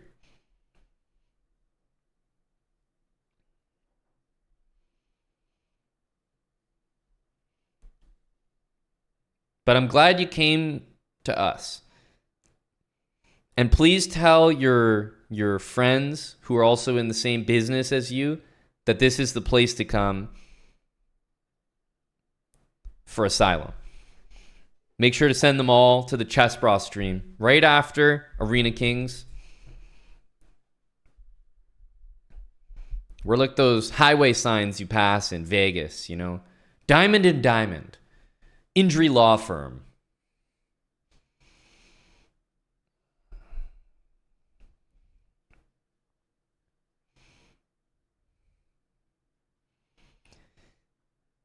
Eddie, you're saying that this is a problem with www.cheat.com, but all I'm seeing here is that our buddy, look what he just typed. He said he's going to stream on Chess.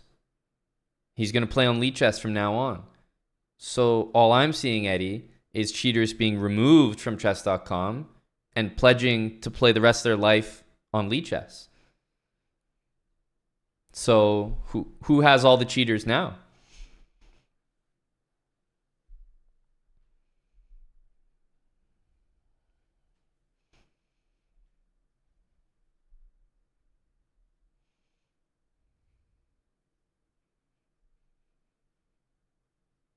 Exactly, Otium. We'll get things sorted, yeah. Does a Vienna get played at the top level? I don't think so.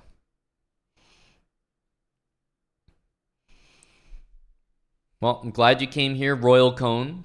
I don't think anything is suspicious here. Okito Poki, thanks for the $10. Looking to support the system here. Hello to Tim Cannon. Tim, we didn't even need your expertise. Tim is our expert here. Didn't even have to forward this case to Tim. We were able to use our pre-screening process. 2002.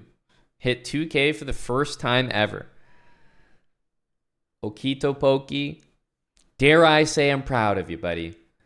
You've set yourself up brilliantly to lose 700 to 800 ELO points over the next couple months and then join Arena Kings.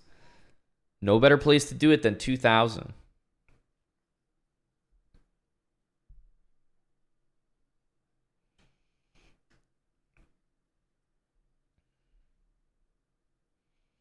Tell him, Eddie.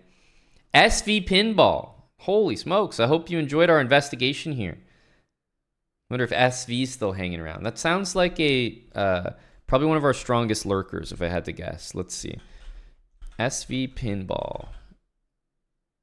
It's a rename for sure. We've definitely discussed this before. Not one of our strongest lurkers, one of our strongest renamers. SV Pinball. That's 108 months. 108, right? That's a long time. That's 9 years. Exactly 9 years. 108 months, and SV Pinball is a tier 3. Thank you, SV Pinball. He comes in every so often. Bada Flocka, that's right. Came in while we were doing habits, I think. That's the last I remember. He started streaming his weekly pinball league. Very cool. Go Bada Flocka.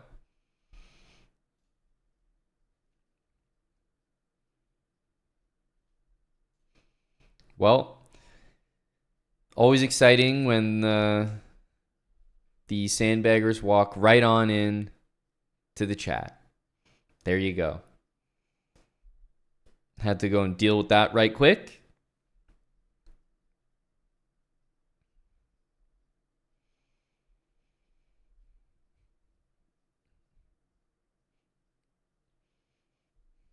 Hello, G Madrid. Good morning. It's nice to see you on the OG moniker here. Corleone 187, thanks for the new Prime sub.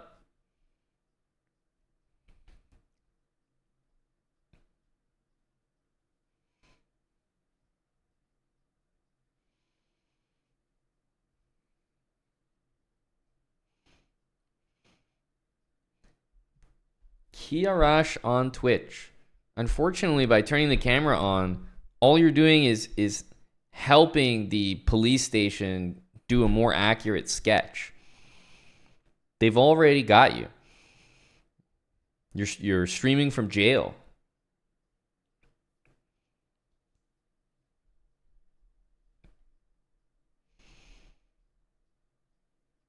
This is what I mean, Rembo. We were chatting earlier, and I was like, people don't ever actually admit. We just get to this point where you're just kind of, everyone's just like, okay, we all know what happened. All right, that's good enough.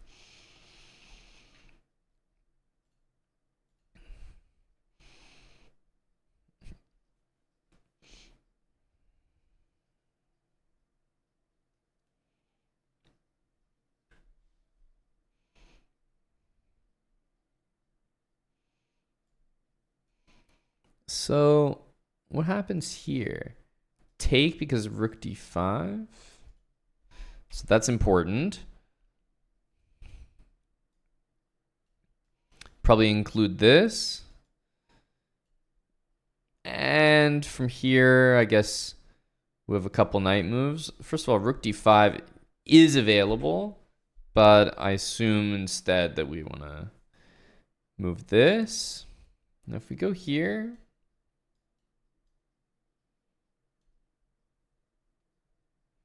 probably c5 and rook here.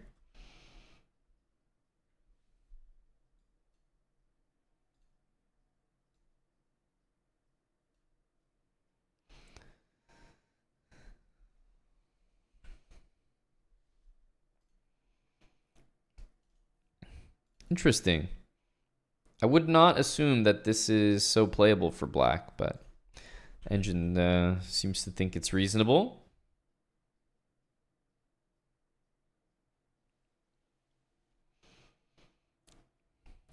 That's right, Tim.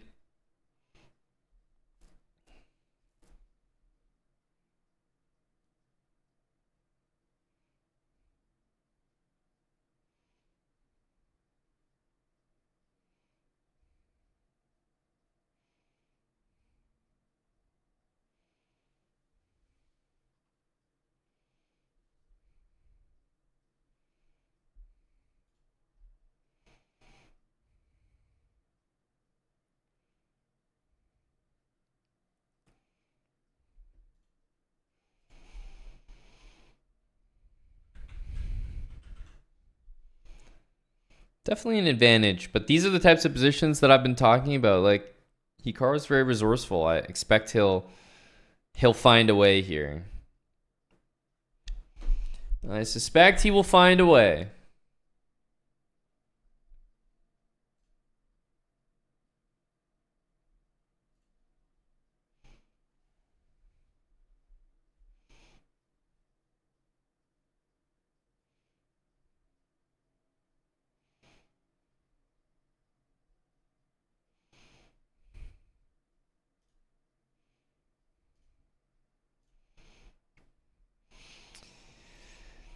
I haven't kept track of these things, Tim.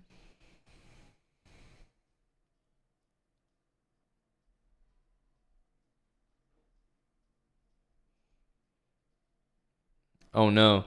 We have another one. Dart the GM with the first message in the channel created the Twitch account today, followed the channel today, and is linking an account that I presume will be, yeah, okay. Not only did you manage to play Hickey, congratulations, you made it to 3,200, but you also played yourself. Dart to 3,100, playing Dart to 3,200. They're multiplying.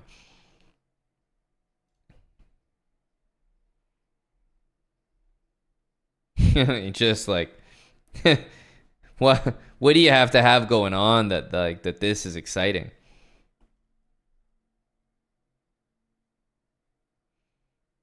Fascinating.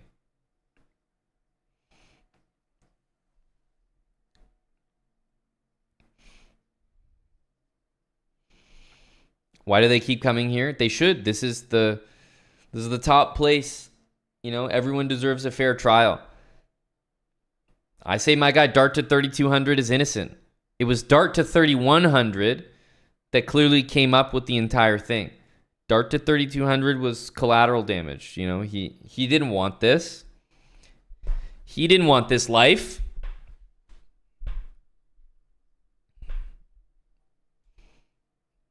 They are well and truly multiplying. That's right, Gob. I encourage them all to come here. The wrongly accused.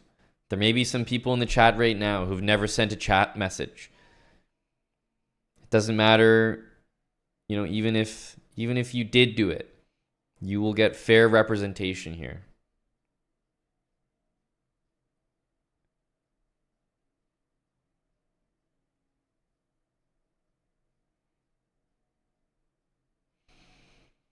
Hikaru definitely survives these.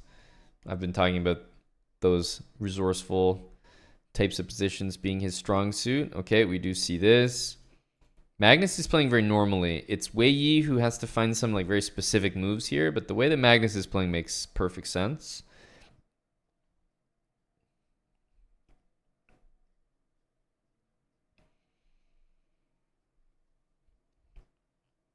Eddie, what do you expect, buddy? Chess.com is the most popular site, so they're going to have the most cheaters. No one wants to bother cheating on Lichess because nobody cares. This guy cheated and he played against Hikaru. This guy's like the fucking holy, like, the cheaters built a statue of this guy. He cheated and played Hikaru. He got 2 games with Hick. I mean, he's putting up like triple doubles for cheaters. Obviously, the site that's the most popular, has the most users, has actual cold hard cash floating around in Arena Kings and Title Tuesdays, is going to attract the cheaters. What, I'm going to cheat on Lichess for like an emblem on my profile or something, like a Berserk award? Like what? No, I'm going to cheat for a chance to play against Hickey and if I can win some dollars. Like, I'm not going to waste my time small towning. This guy got a 2-game match against Hikaru. Maybe that was his life goal. He achieved it in like 30 minutes. Tapir Knight, thanks for the 26 months. Welcome back with Prime.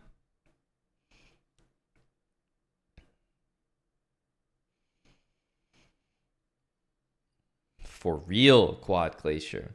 Putting up big numbers.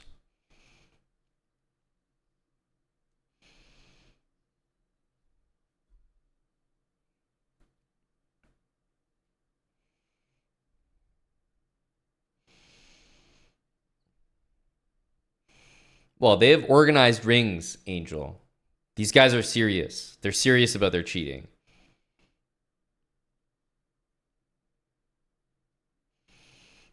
You guys were all saying, how do they get so high without being caught? Like, If you start a chess.com account at the highest level, it's like almost 2,000. You win like 10 games you're in a row, you're already like 2,600, 2,800. Like, it's not that hard to do.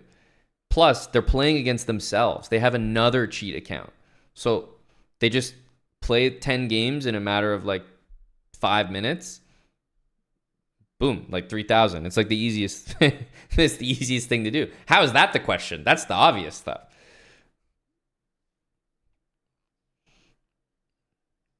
I mean, they don't need to play against themselves. They could join the pool. They would still win, obviously. So they'd still get there.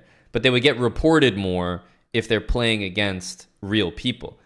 Because whoever they beat is just going to be like, whoa, what the fuck? Like, as a title player, like, that was a crazy account. But if they're playing themselves, like, they're not going to be reported, right? No one's going to know about the account until it's at a very high rating and plays against a known person. Then it's going to be like, okay, what the fuck is this random account? But in general, I would say they get banned pretty fast. Like, there's not many 3,500 accounts that are just chilling at that rating. They probably get scanned like every 24 hours or something. Who knows?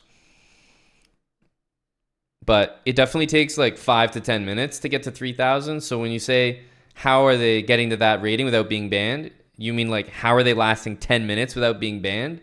That would be a crazy system if they had it somehow in a way that you got banned within 10 minutes. That would be like the North Korea level.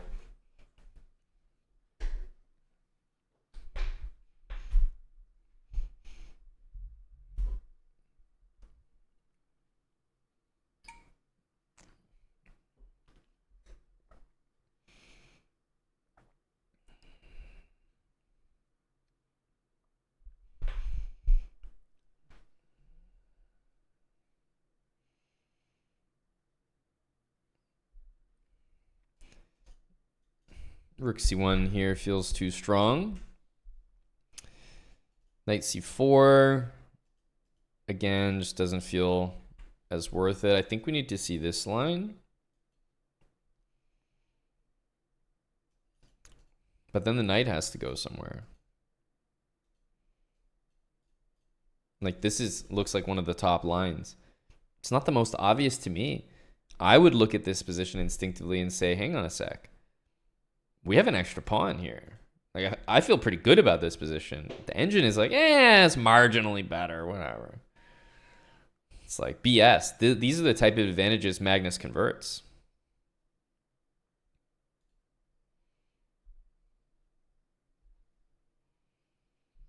JJ Ferrone, thanks for the 19 months right here with us. I wonder if we have Z Chang here. He resubbed on Kick. We'll be there. We'll be there soon. And thank you, Skyripper88. 7 months. Good to see you again. Welcome back in. Professor Hambleton. I'll take that.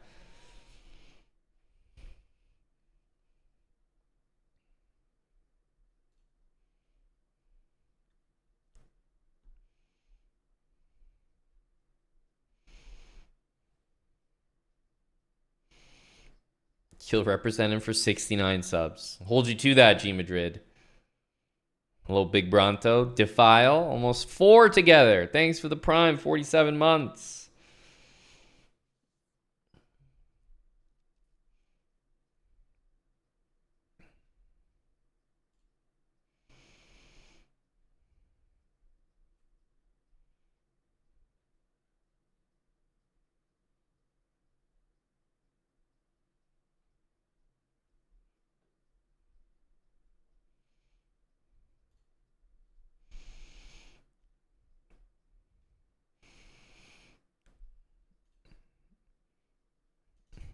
Are we going to see this? I thought so. Knight d2 is the other move he's considering, no doubt. But to me, knight e5 definitely makes good sense. Like, yeah, you're playing f3 next. I like this.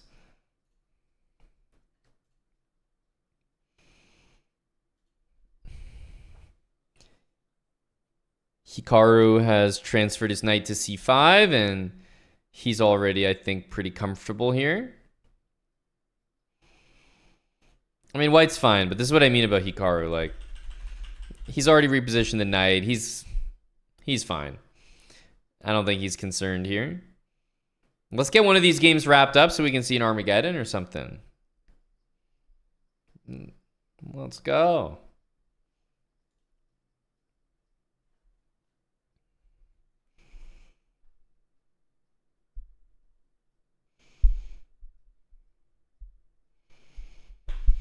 Not for this one, Defile. Or although I suppose I can't say it might never happen, but it probably won't be me.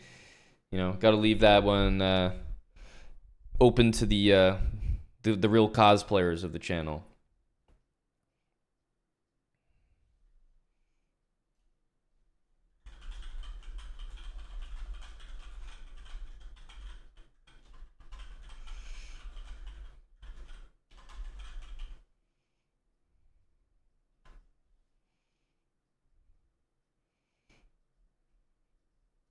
So we got Hikaru draw against Gukesh, my prediction, based on this. Magnus, draw or win. I've been saying for a while, these are the kind of positions Magnus excels in. I'll say win. And then we've got Fabi Arjun. It's objectively far too bold to say that Fabi is going to win this. Draw is the obvious call here, but I will call a Fabi win as long as we don't see something weird like that. Like, as long as he makes a move like that keeps the pieces on. Like, I don't know if knight g5 is any good, but as long as we try to play this f3 plan, I'll go out on a limb. I just think that for some reason these pawns look super scary, but Fabi is like, if he can play this real accurately, there's something I like about the chances here.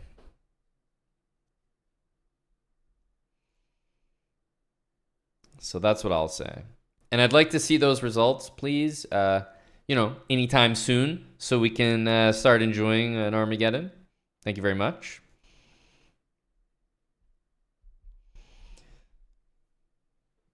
Mike Shave, thanks for the sub. Thanks for saying so. Definitely one of my fave openings. It's more than just my favorite opening. I used it to become a GM, so I have very strong ties to that opening. Definitely think it's one of the most principled ones that we have available in the speedrun format. Happy to hear.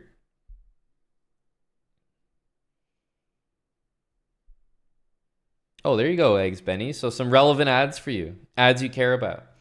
Go Elden Ring.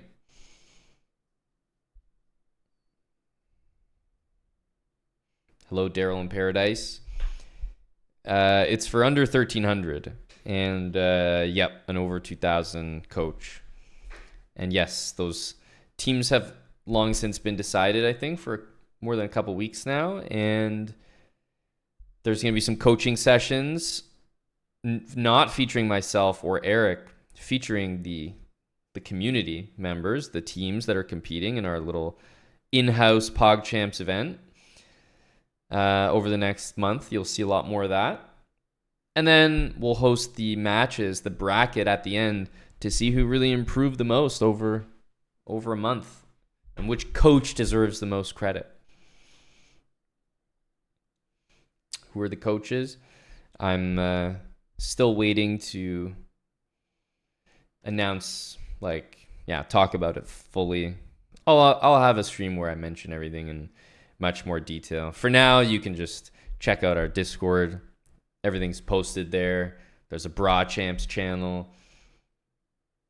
Darkspur has been posting a ton of info, but I haven't really talked about it on stream yet, so I'll wait to do that.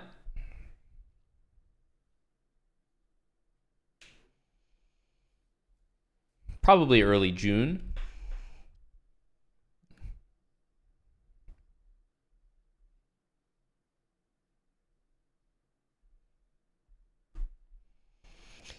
Well, yeah, MC. That was my joke 2 weeks ago.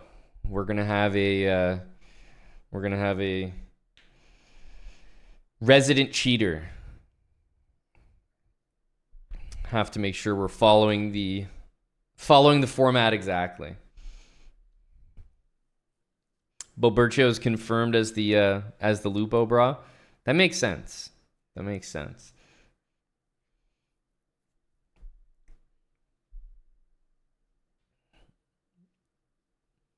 Bra champs. Indeed. It's happening. That'll be no problem, Mike Shafee. You should you should see some of these guys in action. No problem.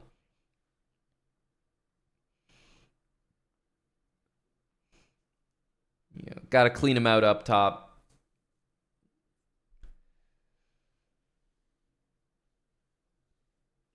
You're in the no man's land of not good enough to teach, but too good for most people to want to teach. I hear you, Wally. I hear you. It's no fun being there. You know? The problem child.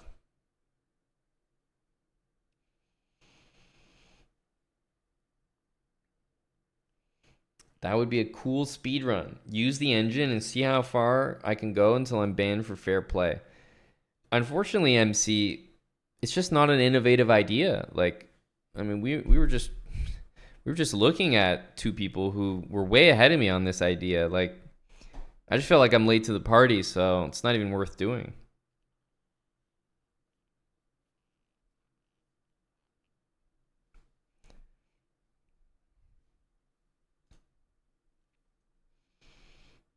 Like, we got guys doing that speed run right now as we speak.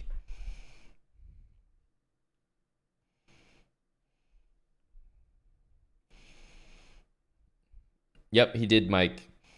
Which is debatable. You know, maybe the guy cheated during that game. I could totally see. You know, I've beaten cheaters before. I could definitely see Hikaru beating cheaters. No doubt about that.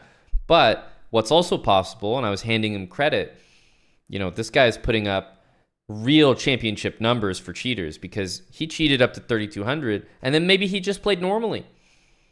Maybe he just was like, well, shit, I made it. I'm at 3,200. I've cheated my way here. Hikaru's accepting my challenge. Let's just enjoy it and just play normally and just get obliterated. Like, why does he win every game but then lose those? You never know, right? Maybe that was his goal. Maybe that was his goal.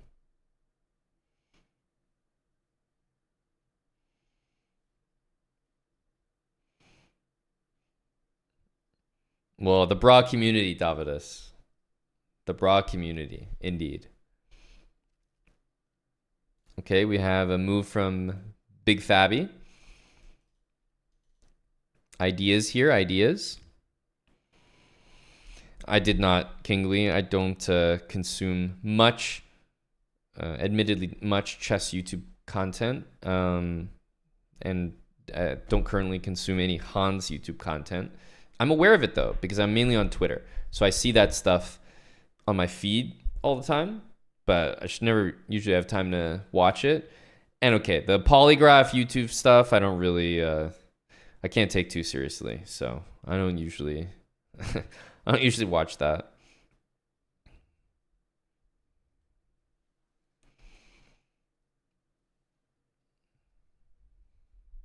Eviscerated, thanks for the 55 months. Tier 3, thank you, Eviscerated. Welcome in. You're not a fan. Agreed, Tim. Unless the chessbrahs were putting out polygraph content, then you would be a fan. Then it's interesting again. But we're not, so things are different.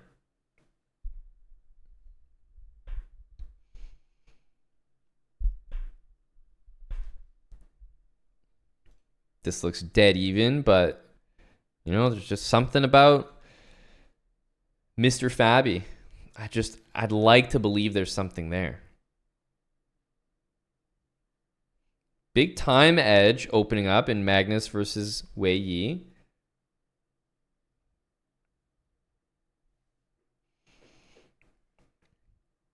Let's go, G Madrid. I like to hear that. Twitch and the Habits YouTube. Yeah, you got that new episode up, G Madrid? Just dropped today. New Habits. Kingly Bingley, 34 months. Doing it for the broad champions. Thank you, Kingly Bingley. Probably host that event closer to the end of end of June, something like that. Maybe early July.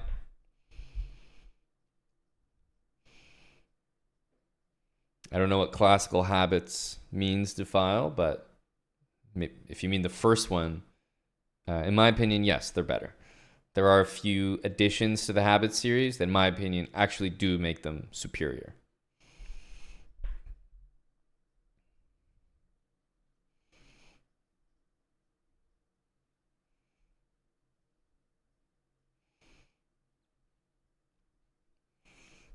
Let's go, Merc. That's where those views are coming from. It's Merc. Got him on repeat.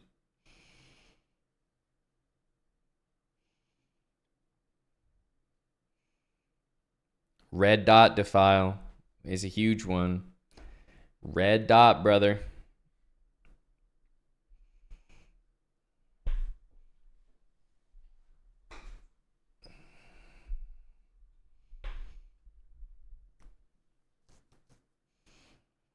Move your goddamn king. That's right.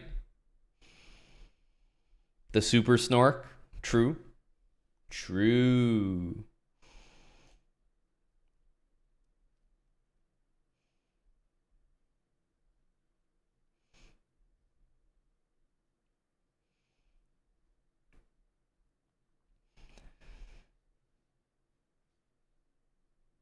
I'd like to report that the Hyperbullet Championship is coming up.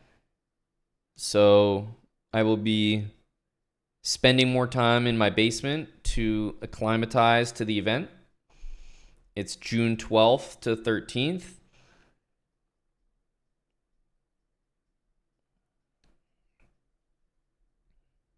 Maybe there's is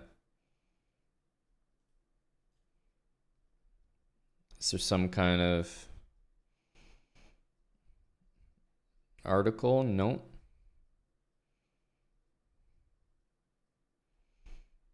Of course not.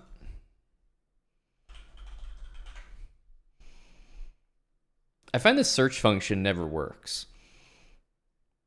Like, I type something in the search and what comes up is like the wildest stuff.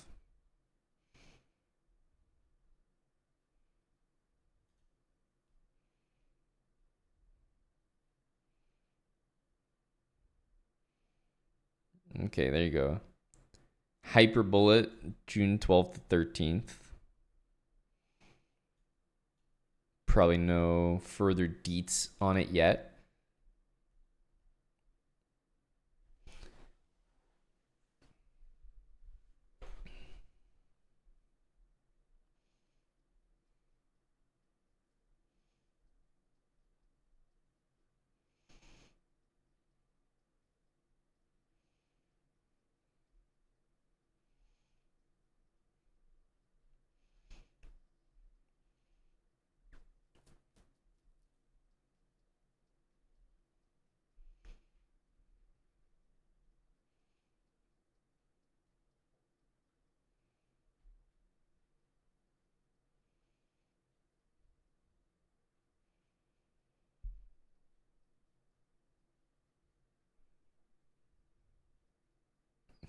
It's a good question, Pandas. I wouldn't know. I hope so. I hope so.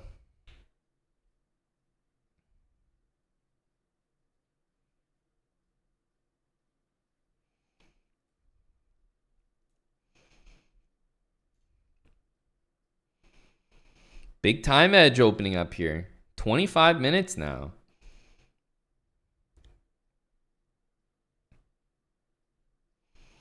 C defile. It's titled only? I don't think so. That's the whole point. It's called community events. So there's no way it'd be titled only. It wouldn't make much sense. So I don't think so. Musichuk in a time scramble. Are they using a different time control? Like, are they playing shorter games? Oh, they're already in their. Got it. They're already in their Armageddon game. See, this is already more interesting. Man, classical chess. Moving from EU to the East Coast, Skady Barra. Where did you move to?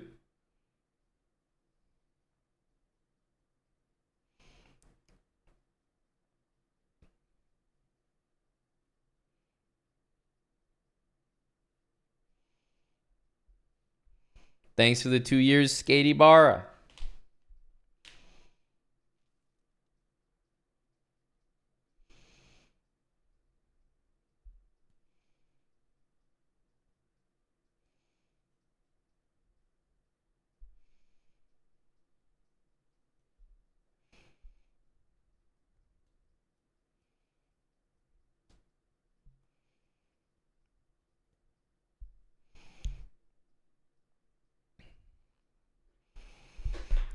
That's what I'm saying, Tim. So this is Armageddon, meaning that white actually has to win the game. But the reason why I like this decision is white can win the game on time. So what's the time control? I know they get a bonus time at like move 40. What is it, 10 seconds? So is there actually increment forever?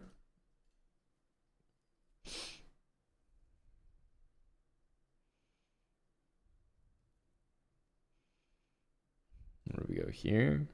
Format.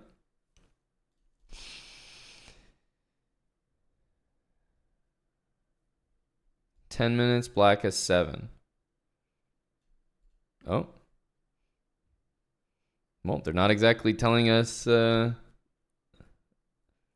time control. I'm pretty sure there's an increment.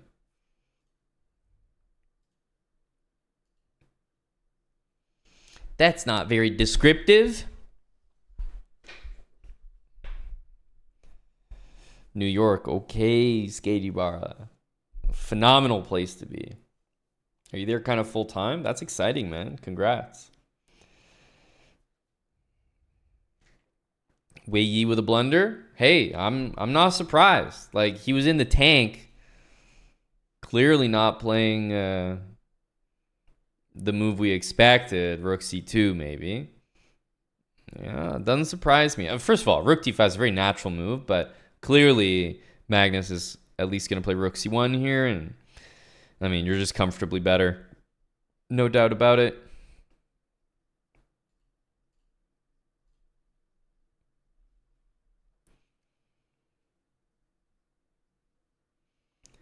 Since when do you have increment in Armageddon? I don't really. I mean, this tournament has 3 points for a win. They have Armageddons after classical games, so everything's a little different here.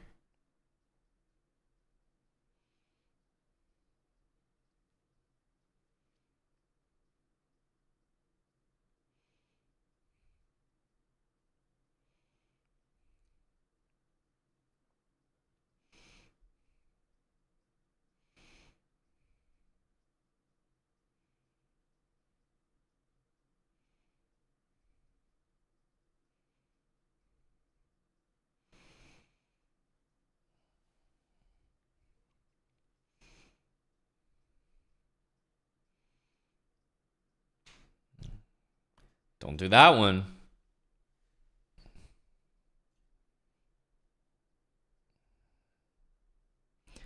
Don't do that one.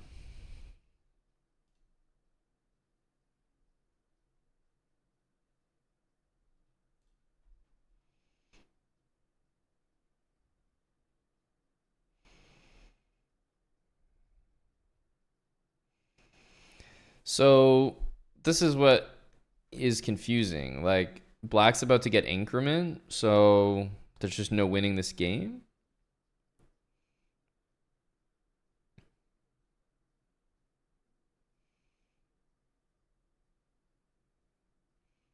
So I assume white also has increment now, +1, but Yeah, nothing's happening here.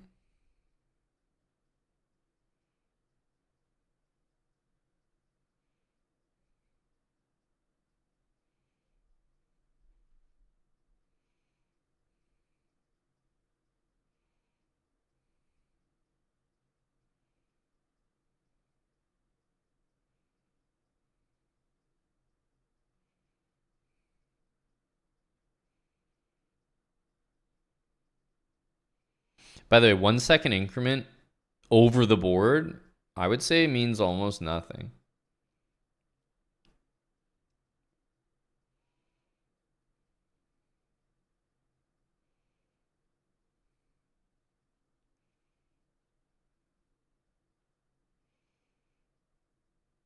White winning this game will be definitely crazy.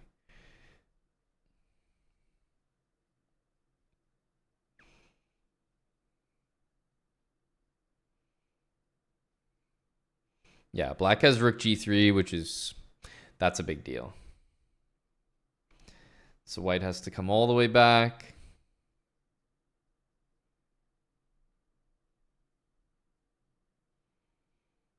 Honestly, as white, you can probably offer to trade the rooks, and black's not going to take it. I think black can probably take it, but yeah, it is going to be a draw, which means that black wins.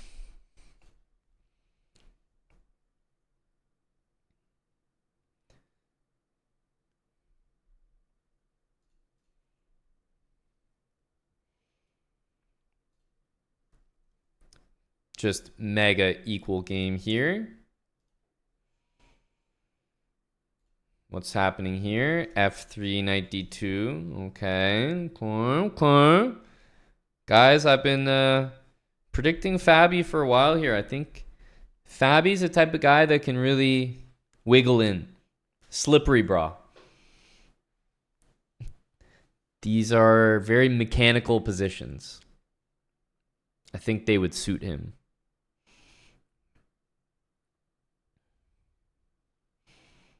Opposite bishops are probably the opposite bishop middle games, let's say, / early end games are the type of positions that suit strong players the best.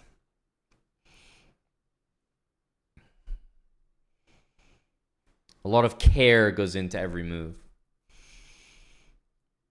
There's rook c1 from Magnus, and as you'd expect, just a very clear edge here. Like, what's this knight doing? He's completely trapped, which means the rook's completely trapped, which means feels like you're down 2 pieces here. Like, this just can't be good.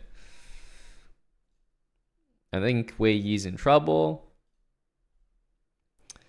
Hikaru is going for mass liquidations here. Let's see if it works. Buddy Gukesh there living on the edge, right? You know, he's got rook d1, but he's not snorked up. Gukesh on the world stage is Dorkin. Who's leading this tournament? You're looking at him there, Mr. Hikaru. I think he's shared with, what is it, Arjun or something? Yeah.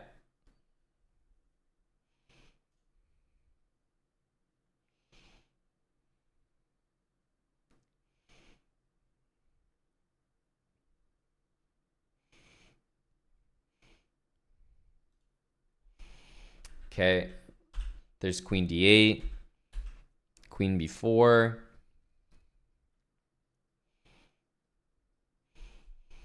F6 removes the knight, but it's a very permanent weakness around the king. So, I mean, white will happily just go back and say, okay, we can just play a normal game, but your king is way weaker now.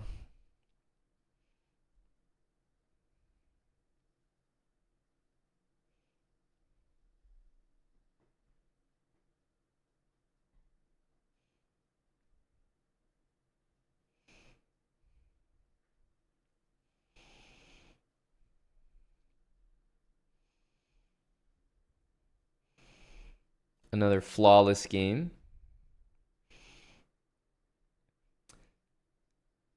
The other 2 games are much more tense. This game, I think, has been cruise control for Magnus the entire time.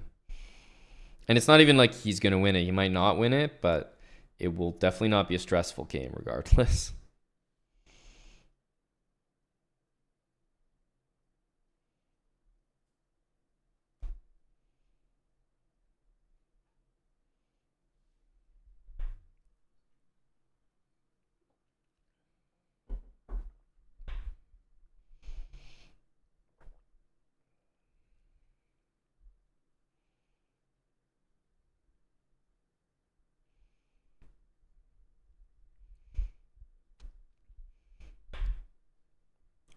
Yeah, 99.6 is flawed, but maybe it'll round itself up to 100 by the end of the game. Just need to see more moves.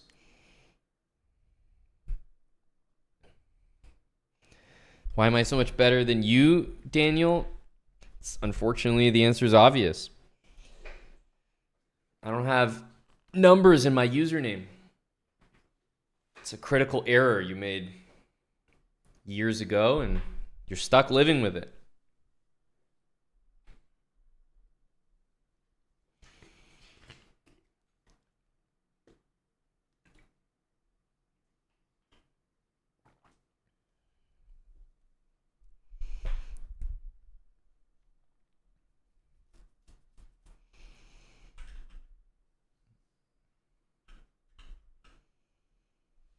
$20. I mean, Wei Yi's just in the tank here. They're only on move 25 as well.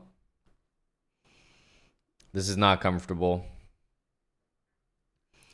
That's a lot of moves to make in not a lot of time. I guess it's still move 40, so 15 moves.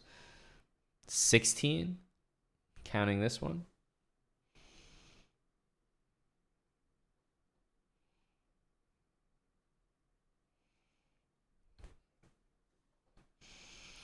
You'll have to be evaluated formally fit. You might have early onset, but nothing too detrimental at the moment.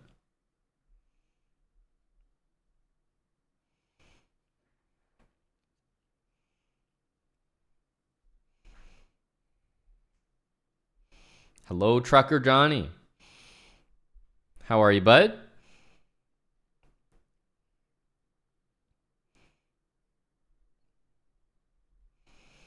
Just checking some of our Norway chess games. Hopefully we get to see some Armageddons. We'll hang out on Twitch for a little bit longer. Maybe catch the tail end on Kick. I also want to do our speed run on Kick today. The Norwegian Rat speed run. Working fantastic so far. Need to keep that up.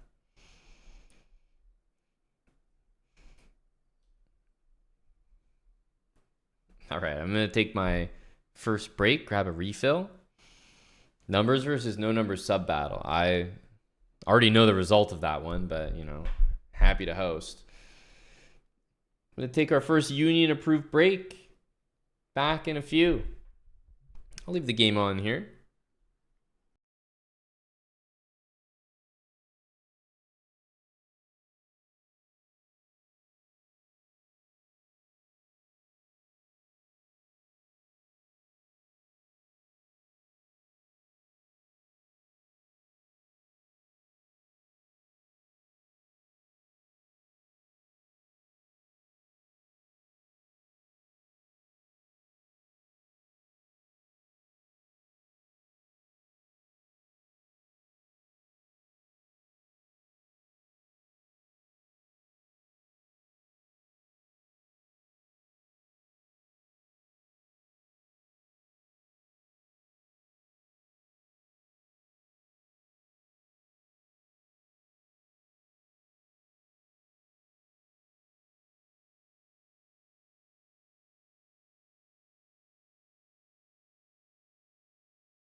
Hello, Nerlin.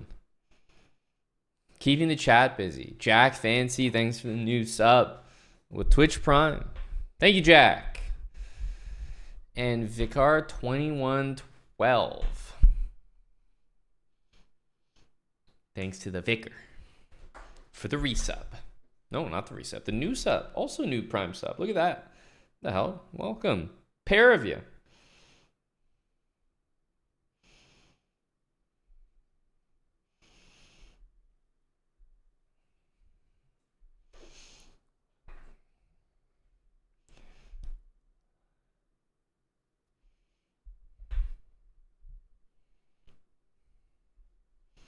I hope he was, Godfather. Remember, my goal is to get people to behave a certain way and then exploit it, you know? So first we plant the seed. Hey, never resign, building habits. And then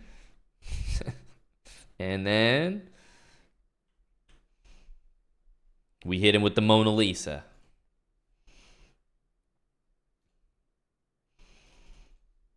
This is a surgical attempt here. So G4. If this, I imagine we're like basically we can take this pawn. That's pretty significant. So you have to keep the bishop guarding that square. If you play here, it looks like same thing, same issue. So the bishop, if it goes here, that looks like a problem. Here looks like a problem. So bishop c8 becomes the only move. Only move. And then I'm like, okay, well, I don't know. Is rook d3 a move? If c4, we can take it. I guess this knight can retreat to a5. So maybe that's nothing special. Yeah. Same thing. I do like these rook lifts as ideas, but I'm not getting the same feedback here. Knight d4, c4. Even here, actually, I'm not even threatening to take it too seriously. Like, it can just get defended. So I have to abandon this idea. I guess that's also on the cards. Can't rule that out. King goes to c6. Takes. There's no rook takes f3. Hang on. This is a real line here. And then move the bishop. Something like that. I mean, actually, the bishop doesn't even have to defend the knight, so we can move here, for example. I don't know what's better. Regardless, white definitely gets a pawn back, and the bishop has to undevelop. The king's in the middle.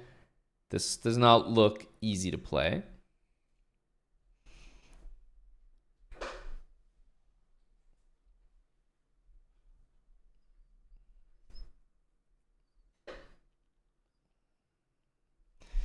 I saw that Creeper Fun. Yep. Question mark on Magnus's move. I mean, it doesn't look like a blunder. It looks like a maybe there was better and you didn't play it. Davidas, there you go. Just saw your comment. Yeah, as you saw. I think that's exactly what we want to do.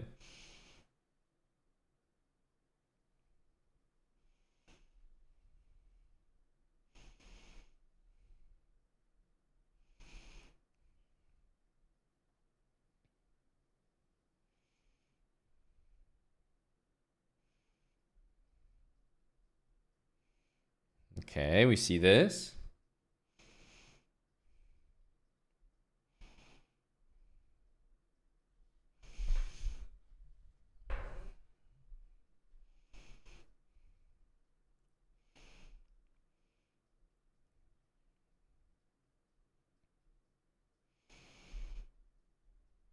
Thank you for defending us there, G Madrid. Yep. You have to say it that way. Hello, Defile. Welcome back. Quantity sufficient. Good to see you. Forgot to get you an arrow, Powell. Hopefully you're able to solve that one yourself. Go Fabi, A. Petkov. 39 months with Prime. Thank you, A. Petkov.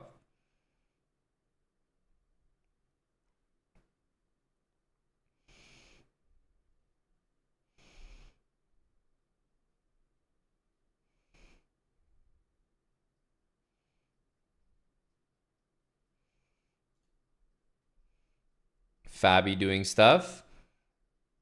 Magnus has a huge time edge. Wei Yi got very low on time against Fabi yesterday, and Fabi was able to convert the game. This one, I'm suspecting Hikaru will be able to manage, but it's uncomfortable.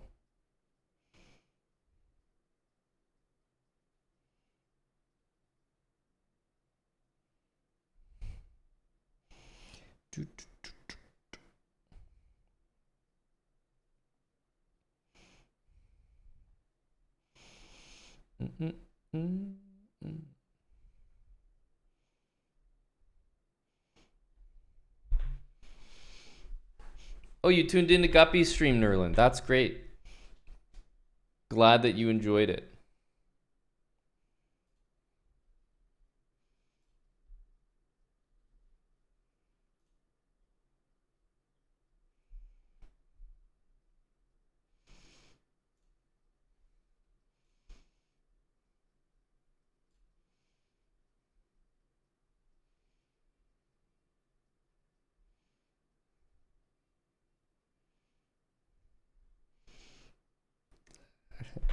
Poker Chess, thanks for the 70.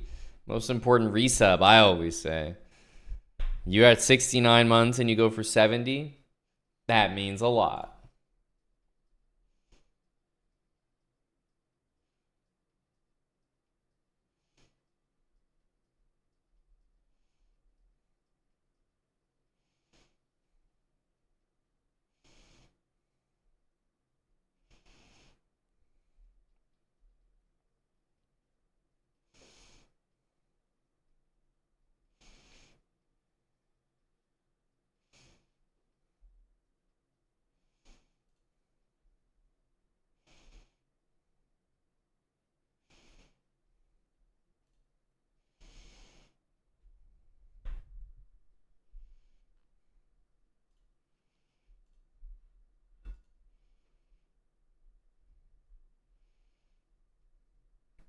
Yeah, the plebs are really popping off today.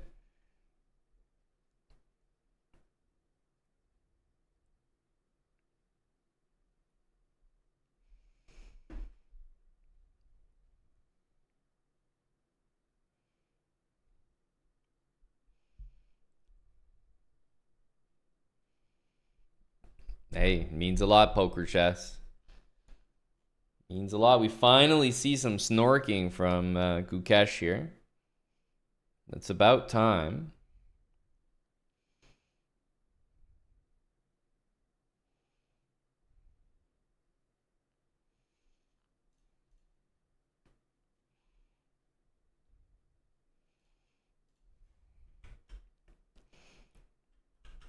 We saw this here.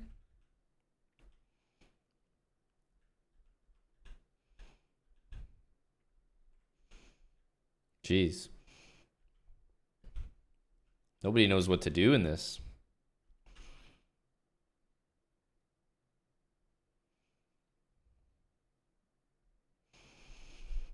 E4 definitely coming to mind.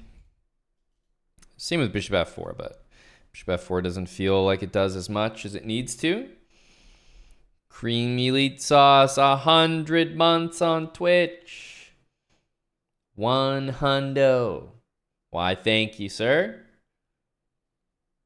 It's been a long grind. We activated Creamy again with Geo. Brought him back into the fray. And now look at him, resubbing during a classical chess tournament. Amazing. Look at how far we've come.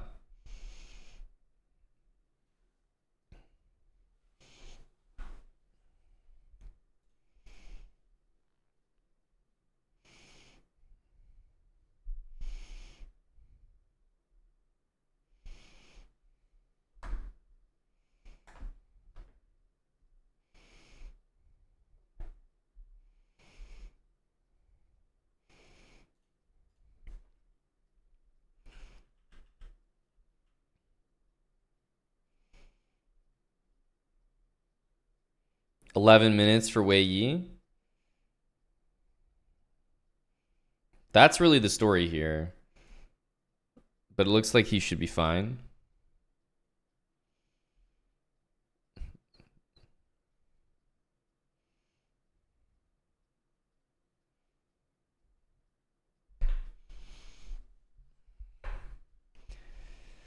Magnus missed an easy mistake from Wei Yi.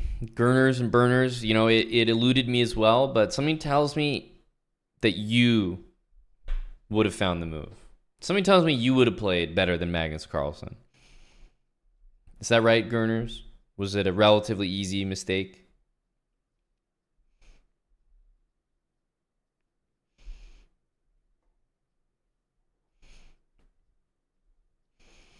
We got a slot Gurners in.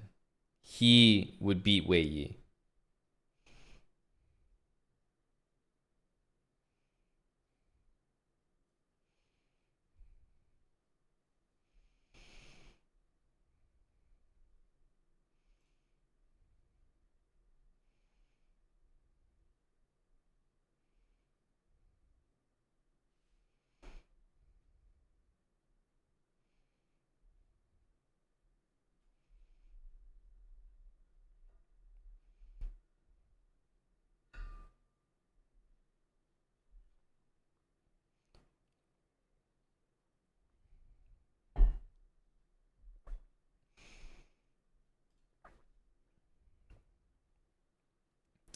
What would I play here? Probably like rook b1.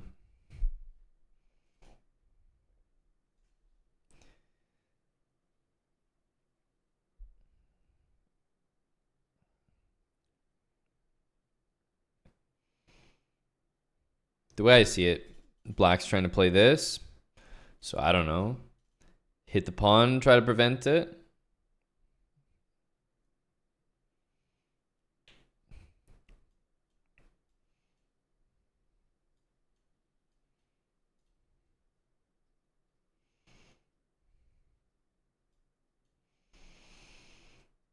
Something like this. Black is going to be pretty active with the pieces.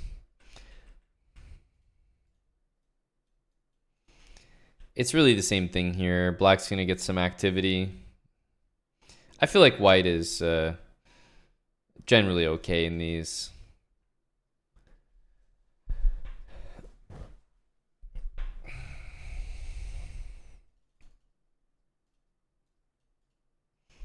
I mean, even here, the engine is just going to shout that it's a draw, but I think white has good winning chances.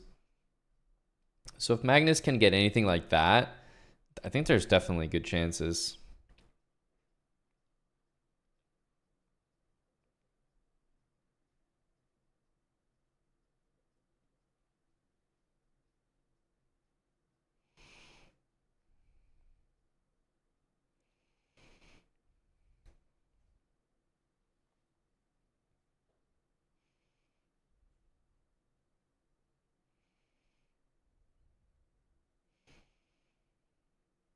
Gukesh game, I've been predicting draw. Gukesh is putting pressure though. White is definitely pushing there. Fabi is doing his thing against Arjun. I think he's going to be slightly better, but very, very double-edged. And f6 gets played, which, I mean, sure, it's a good move, but that's a weakness that, maybe with 11 minutes is not easy to handle. And by the way, rook b1 was played. Wee Pizza, thanks for the 44 months, tier 3. Thank you, Wee Pizza.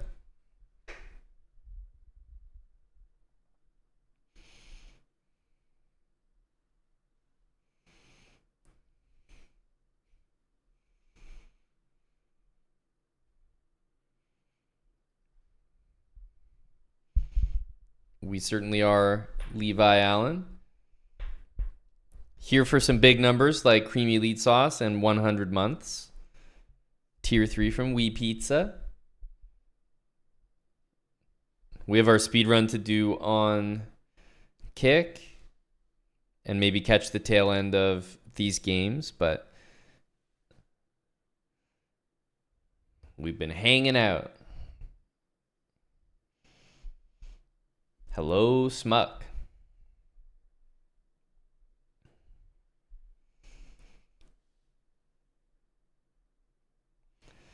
There was a grand release on Kick of just about every prisoner we have. So We're really going to need to work to fill the beds again in June.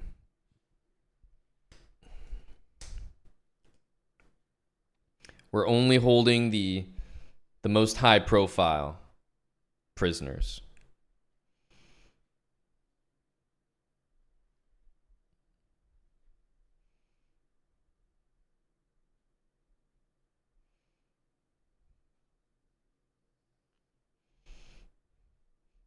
Yeah, that's right, old mill. That's right. That was a good day. Amnesty granted.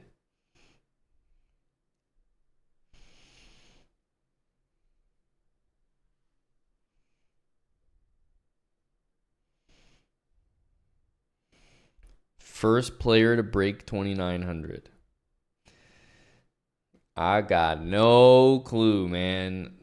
Obviously, the best shot is Magnus.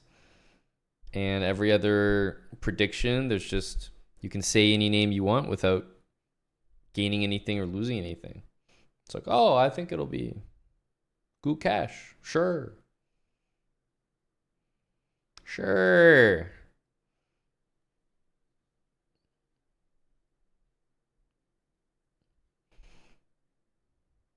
A.V. Shakespeare thinks it will be a brown dude crossing 2,900.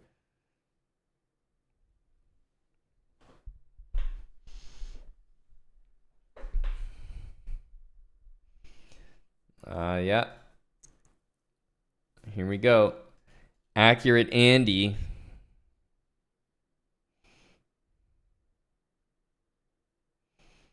What a fascinating game here. This is definitely the most interesting one of the round for me.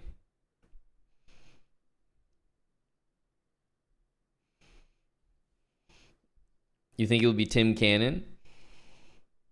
I think Tim will be the first one to cross 1,900. Man on the moon, bro.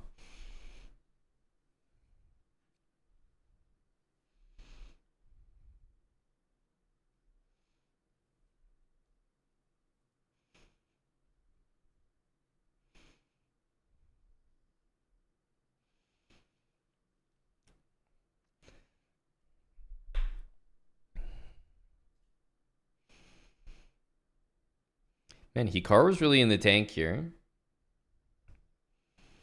Magnus as well. That's right, Nerlin. That's right.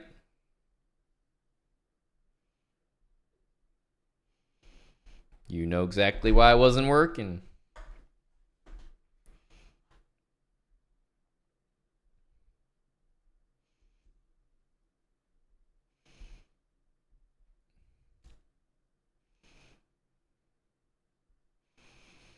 These are some Knight G6, Queen E8. These are some accurate moves here. This is hanging, but so is this.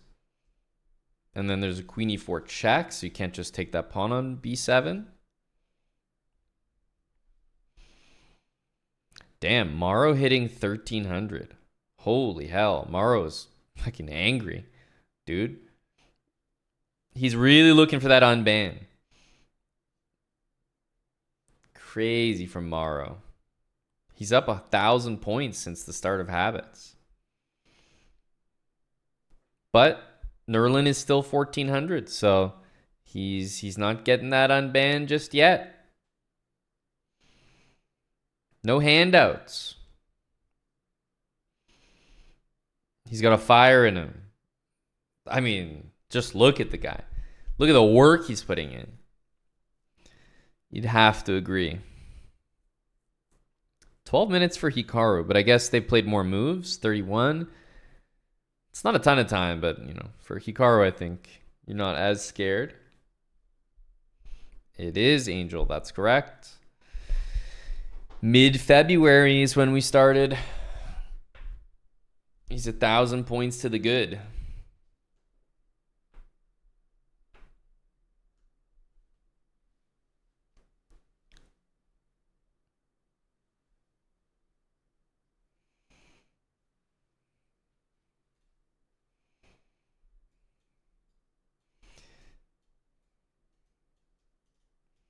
Unfortunately, we can't do that. And in this position, it just feels super equal. So I think that Magnus is going to want to keep the knight on the board. Okay, knight here.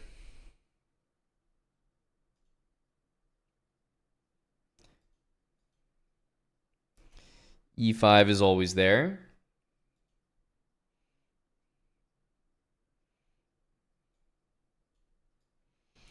I mean, queen a4, by the way, could be tried, but I think queen check is probably the simplest and should be able to make a draw here.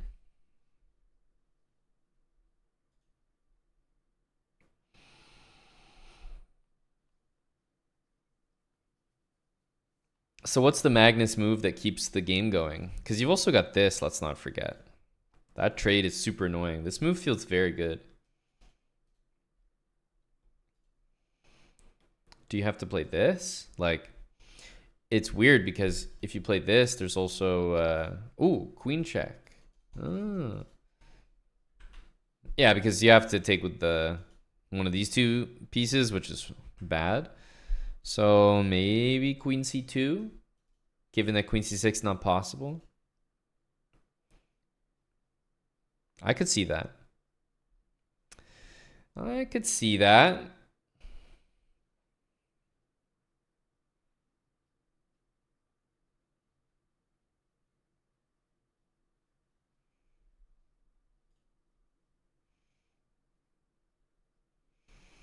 Yeah, Arjun definitely in the think tank. Man, everyone's in the tank here. Except Magnus and Wei Yi. That game's kind of moving along. Well, queen a5, queen takes g6, right? So you both trade a knight. I wouldn't say it's a bad move, but I don't think it hunts for an advantage, which is probably what Magnus is trying to do. Because he's way up on time as well. So he's thinking, okay, let me see what we can do. Hikaru makes what looks to be just a bad move. I mean, like, if knight takes, I guess he was planning to go here. Is he underestimating queen a2? Sorry, we can just go here. It's not even threatened. What's the idea after?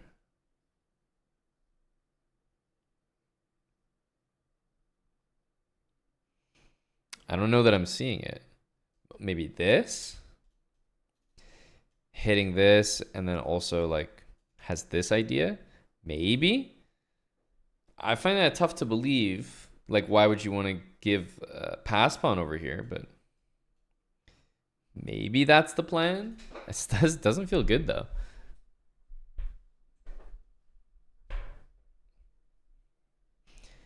Hikaru went in the tank and then made a move that really looks like it invites knight takes a7.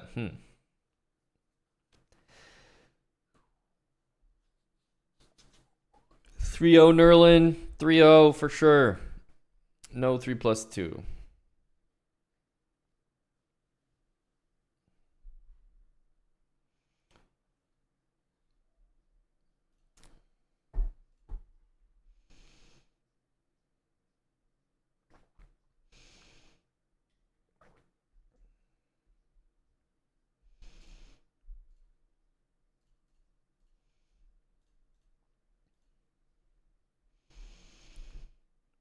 You're playing games right now, Guppy? 3 pieces for the queen is the best imbalance to have. Because you feel like a genius when you execute it, even though you're almost up in material, technically. But you just feel like a very accomplished chess player when you win without a queen.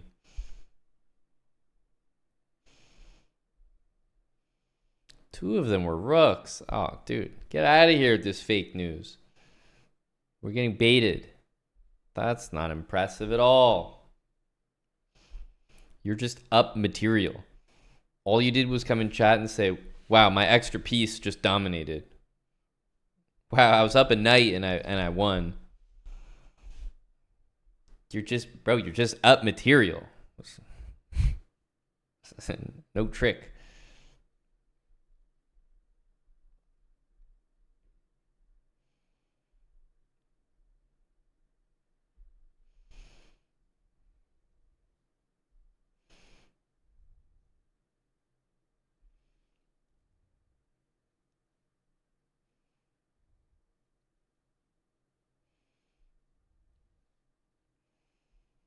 The kick subs, people are preparing.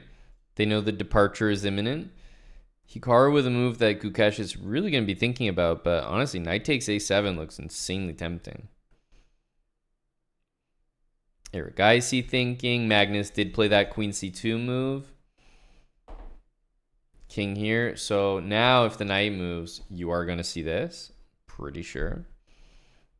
So is it an idea to prevent this trade at all? I don't know that you can, but...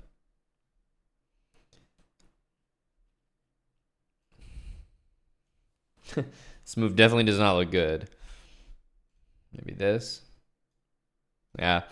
Doesn't feel right, but that's what I'm thinking about.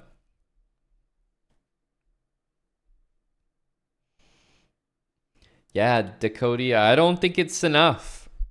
If I was defending that position, I wouldn't be interested in treating like this random H-pawn for a pass B-pawn. So the fact that, if that's his variation, the fact that it would be willing, like he volunteered for that, is very surprising.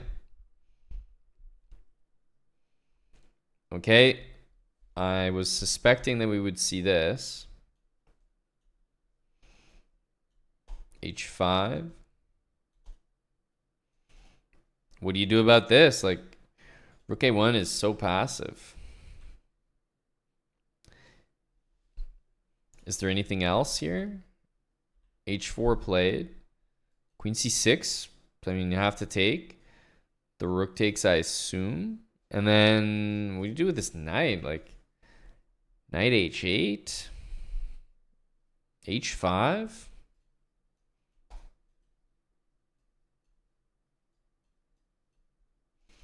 Maybe try to wiggle the rook in. But the king can always go here. I don't know if you're in time to make a passed h-pawn. It'll be close.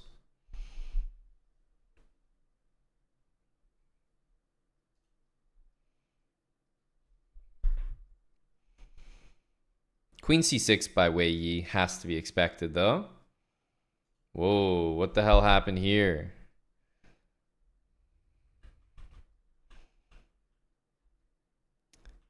Okay, he took the knight. And then brought the knight in the middle. It can be very tough to coordinate here. I will say that. Rook e5 is no good. I wonder if rook e8 is ever a move. Probably not. Yeah, so if you play king here, my first thought is, you know, is bishop takes g4 move.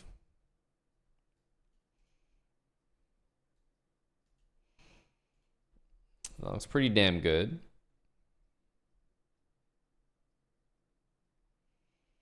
You can't do this. Can you do this? It's not working. Yeah, king takes, I was thinking rook e5, king d6 even works there. It's just not, you don't have time for anything. So you have to defend this, or at least get out of the problem, which is why rook e8 came to mind. Because it's the one move that gets out of this and stops bishop g4. So I think it is rook e8. Very findable move, though. A move that's very much in the wheelhouse. King g2, yeah, I mean, it's the same as king f2. Bishop takes g4, I assume. Remember, these pawns are going to be very, very dangerous as soon as this happens. The king's going to walk in, like, that looks frightening.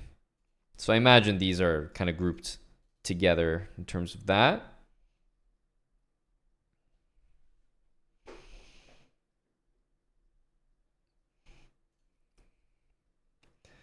Let's see if results hold. Wei Yi with 8 minutes, Hikaru with pretty much 10.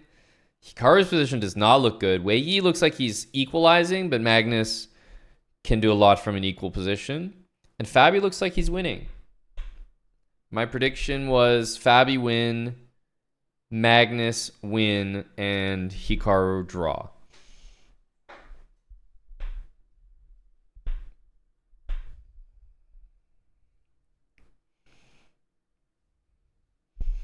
All according to plan. Well, I mean, Hikaru's gotta step it up here.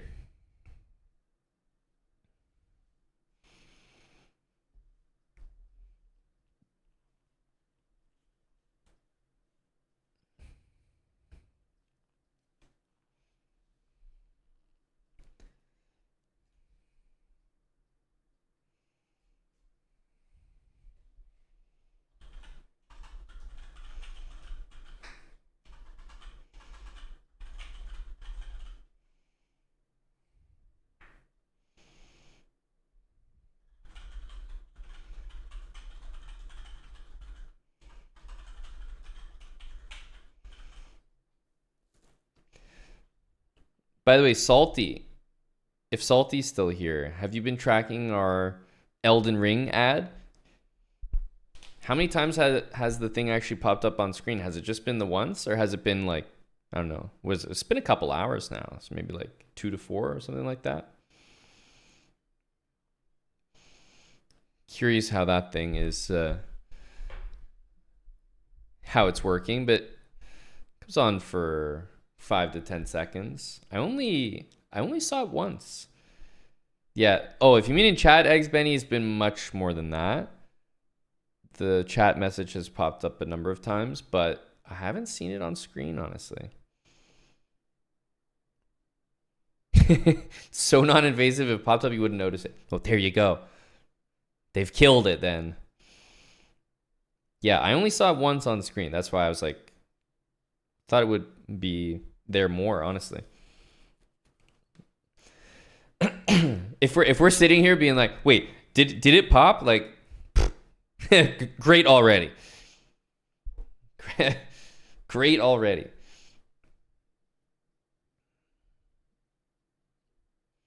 That's what I'm saying, Larry Bird's mustache. I believe that. I do. Okay, yeah. Queen c6 played. I assume Magnus is going to play h5. And then on rook c4, I guess try that. But I don't know. You kind of have to be willing to lose the game as well at that point. But personally, my instinct is that this should be good. So rook c4 is kind of handled. But yeah, Magnus has an endgame he can play. We'll definitely see like f4, king f3, g4.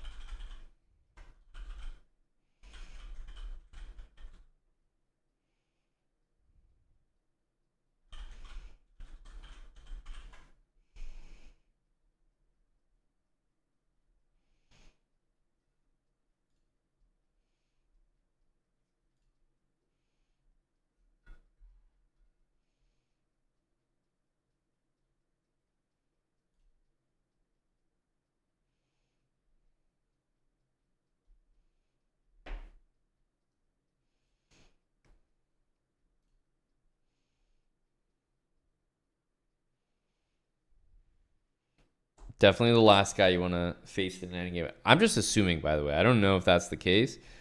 And we could just see like rook c6 after this. I could see some draw like this. What if Magnus does nothing? Because this looks like an issue. You can't go here because this is covered. And I don't think we can make it in.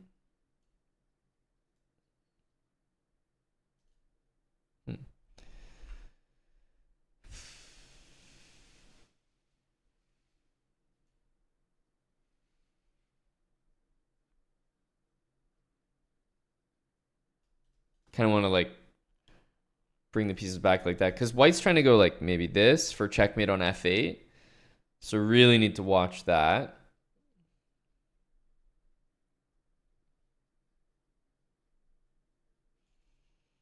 This looks like mildly concerning, no?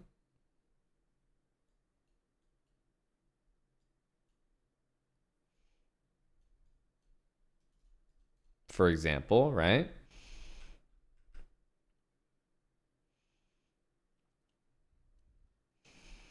What was that? Was it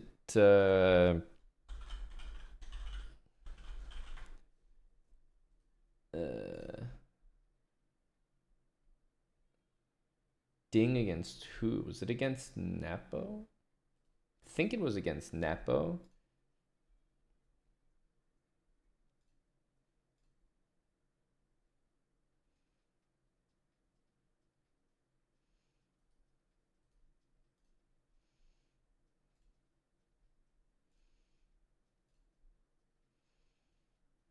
Yeah, this game just reminds me of this. This was a really beautiful win from Ding in the World Championship match.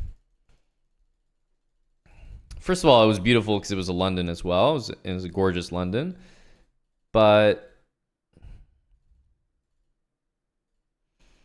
I remember the end of this game because it had a very similar arrangement to the way the pieces are right now in Magnus's game, where this pawn went to d5, h5, and then the knight goes to g6. And the game ends here because queen takes g8, rook a8, and rook f8. Checkmate is the threat. And again, you have this pawn structure, knight on g6, pawn h5. But this pawn on d5 is contributing to the checkmate when the king's on f7. So it's kind of the same as this pattern here with the rook on f8.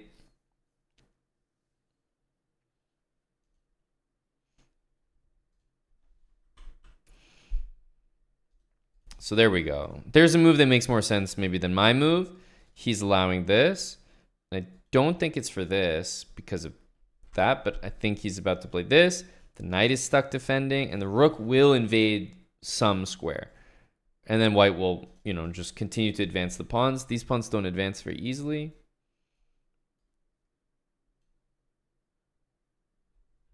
I mean, what do you even do here? Probably have to play this. Yeah, this looks very unpleasant. Like, Wei Yi's going to have to make some critical decisions with not a ton of time on the clock. I think it's move 40 that they get more time.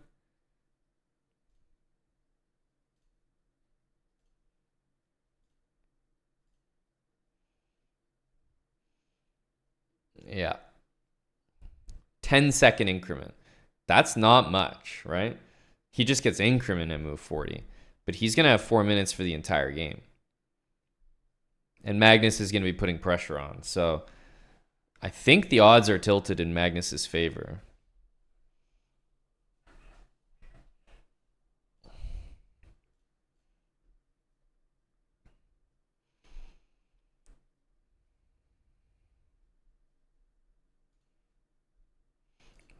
And yeah, Hikaru, just so strange. Allowing knight takes a7, like it was just super basic. Like queen d6. And this is the thing about sometimes like the evil out there. Queen d7, h4. He didn't know what to do, first of all. But he spent like 30 minutes or 20 minutes on this move, and it was just terrible. That's the way she goes. Hello, Johnny DJ.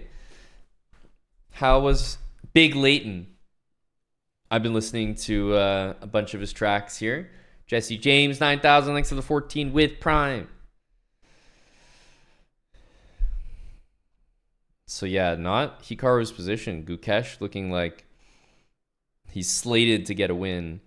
Wei Yi's position does not look comfortable to play. And we have a huge move, rook e8. c3, rook here. So knight e2 is covered by this. King f2 is about to be played. c2 just doesn't cut it.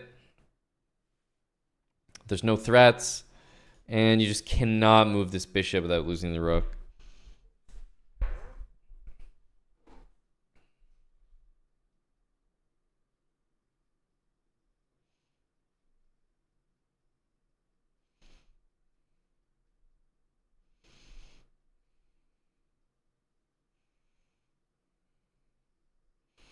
It's true.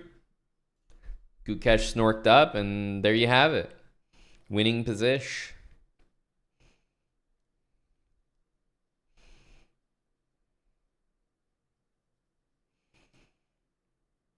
This looks like Gukesh is going to do well here.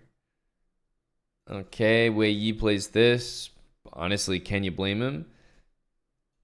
I assume that this is going to be met with rook c6, so it's not the most compelling. But the thing is, Magnus is not being threatened with anything, so just play all your moves here. King e4, g4, f4.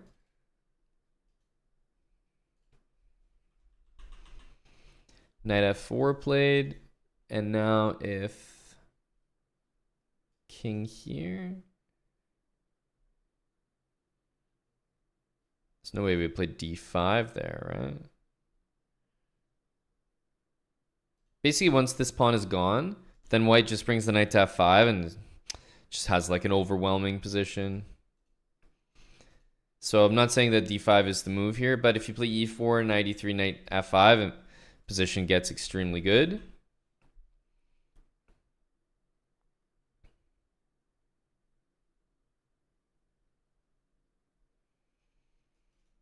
Any number of these moves looks fine. If rook takes a4, rook b6 will do really, really well. For the moment, rook b6, rook c6, I think is a good answer.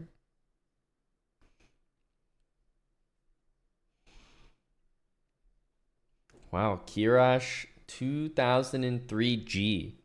Big resub for the boys here.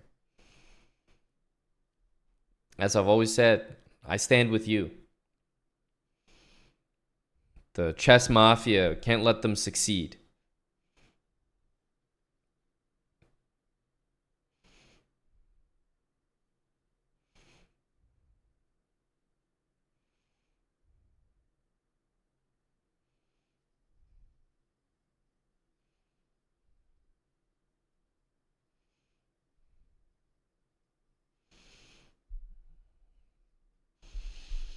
That's a great point, yeah. That's a great point.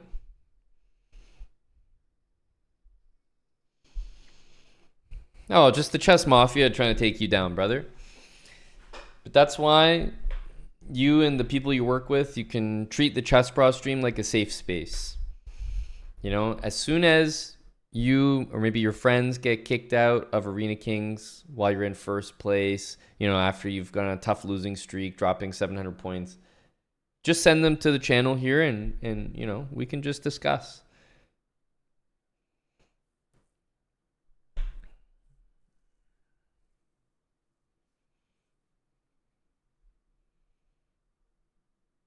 Wei Yi with 2 minutes. Do not envy his chances. Hikaru's like shuffling his king. Like, it's just a really, he's just clueless on what to do. I mean, it's a tough position, but that's unusual for him.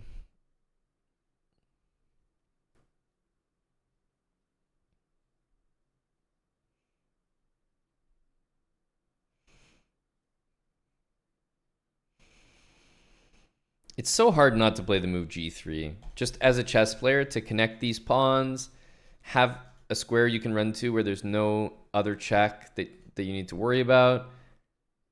Cover f4. I mean, it just feels way too good. Gotta play it. Knight c5.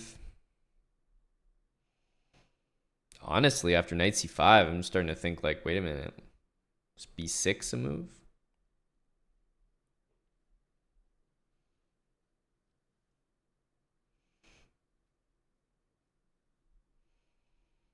Fabi should be on his way here. Magnus playing g4. And I think, if I'm not mistaken, the f5 square is going to be eyeballed here.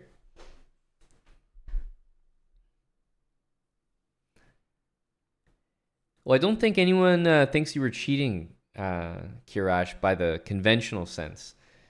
They think you're sandbagging, which is a form of cheating. Now, obviously, they have no reason to think that. It's pretty obvious that the chess mafia just took over your account and you lost 700 points. I know that, you know that, but for other people, it might look suspicious.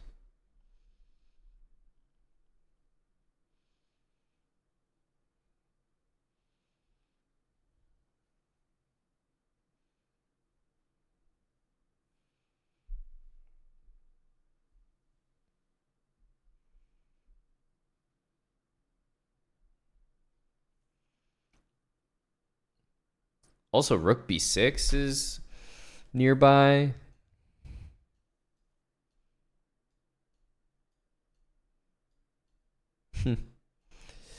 Interesting. Yeah, I guess that works out.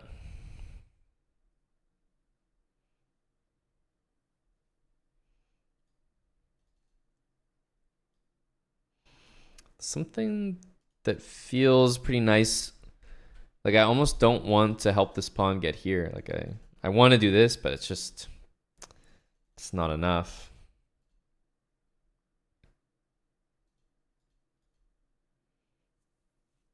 The knight is so strong here, though.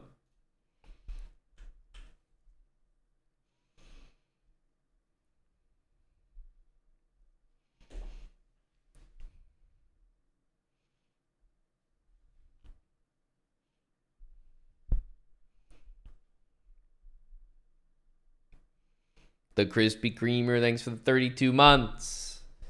Welcome back.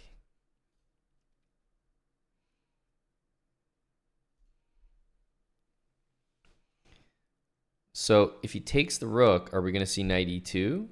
Almost certainly we do, yeah.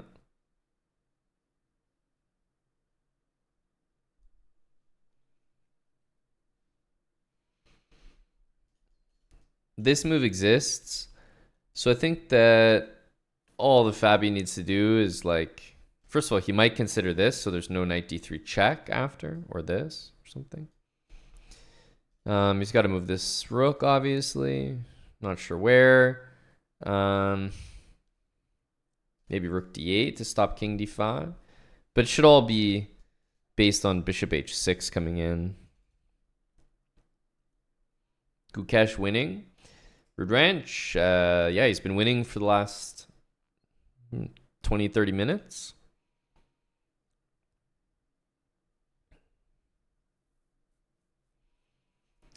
Wei Yi also only has a minute for like just the game period.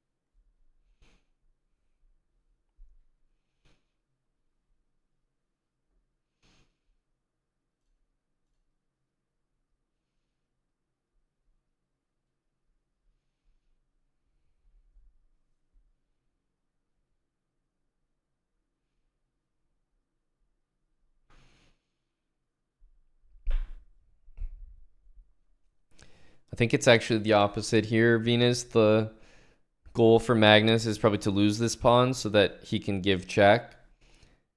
And black will not be able to block with the rook. Because if you block with the rook, there's nothing to do. I either trade and it's even. I can't take. I just have to go back. But if I take and I give check, it's very annoying. All of a sudden, there's no block. The knight can't block without losing this. So I think he actually wants to let this happen and then play rook b6. But I think in general, he'd be happy losing most pawns. He decides to take, which makes the most sense. But like, he's not playing rook a1 and defending this. He actually wants this to happen so he could look for some counterplay. I'm wondering about knight h4 to f5. That feels like the right maneuver.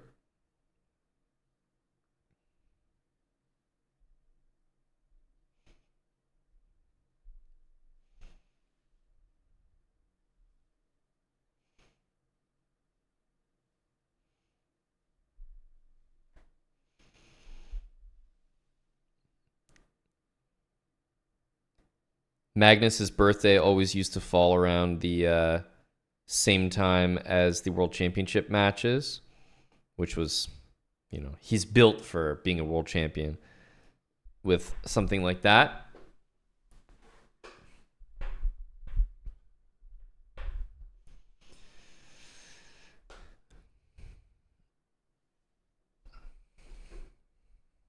All the games are getting very tense now. Time scrambles and everything.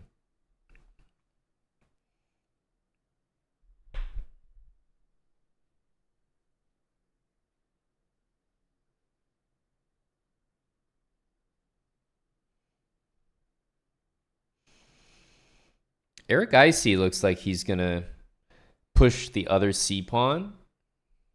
It doesn't look completely easy.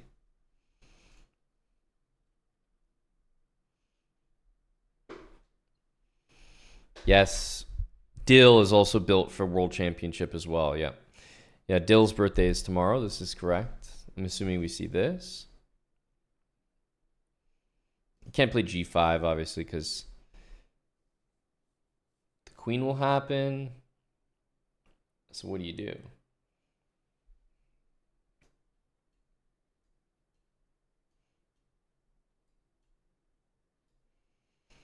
This is like a good example. Like this is winning for black, but white can go here. But black should be making it over to make a draw here.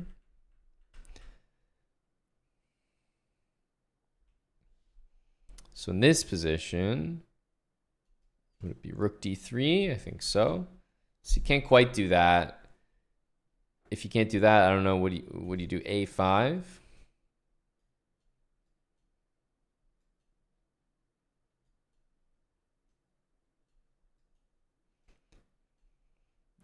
You know, at this point, may as well just take. This pawn can't be stopped. There's lots of wins at this point. He goes to f4. Looks fine. I guess he doesn't want to be on a square. I picked this because felt like he may as well control the knight squares, but this is fine as well. It also gives an extra move, rook d6, which could be useful in some lines. And yeah, g5, g6 next.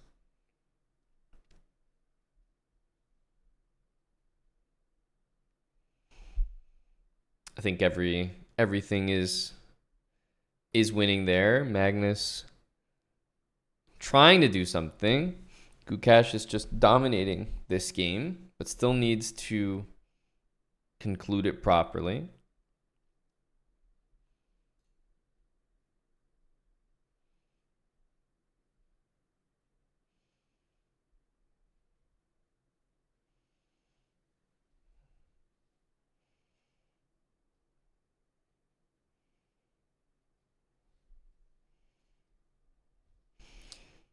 Rook b6, rook c6.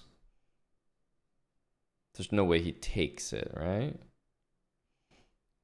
That would make sense. Rook comes back. Resignation soon. I'm not, personally. Maybe from Arjun. It's probably the closest. Yeah, the other reason I liked bishop e3 was it stopped king c5, which I thought that was annoying, but I guess we don't care about that. I mean, it's quite a lot of moves. White should be doing something by then, even that. Hikaru's been lost for a while, but it's one of those positions where you're lost, that you're down like, according to the engine, but unless the b pawn is moving, you're not going to resign. Like, unless you just can't stop the pass pawn, you're never going to quit on that position.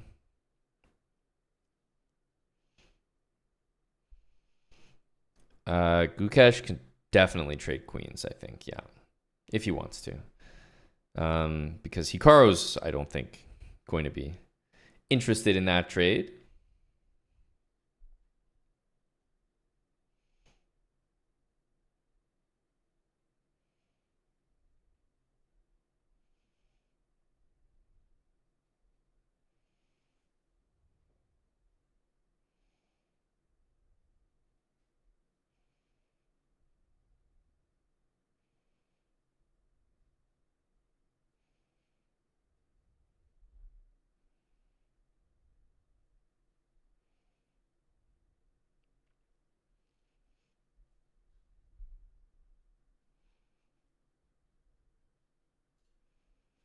The knight just moved for the first time in a long, long time. So black played knight a5 on move 17. It's now move 41. And it moved again for the first time. This is a big deal here. I think this knight needs to be repositioned, but now that the king has f6, it doesn't feel like it's that big of a deal anymore.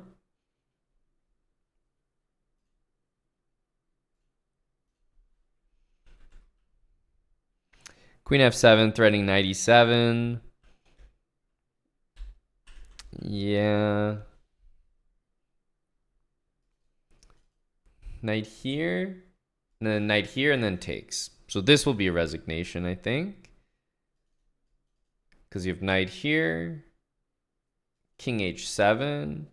I mean, even knight e5. I mean, yeah, it just doesn't matter anymore. You have your knights safe.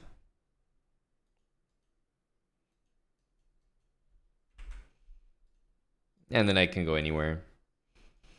This seems kind of funny because, I mean, obviously the queen can't take, but yeah, you can even just save it normally and yeah, knight f7. There's a billion different wins. So yeah, that's a resignation. Gukesh gets the win. Not surprised, but I just not surprised based on the move. Very surprised based on the position. I thought Hikaru had completely neutralized the game, and Gukesh wins an endgame that would like almost never expect Hikaru to just bungle like that. Fabi looks like he's gonna get it done.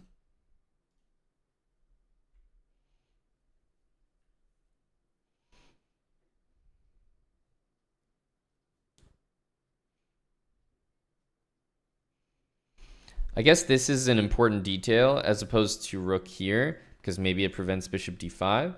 But I was always thinking that we would push our h-pawn there.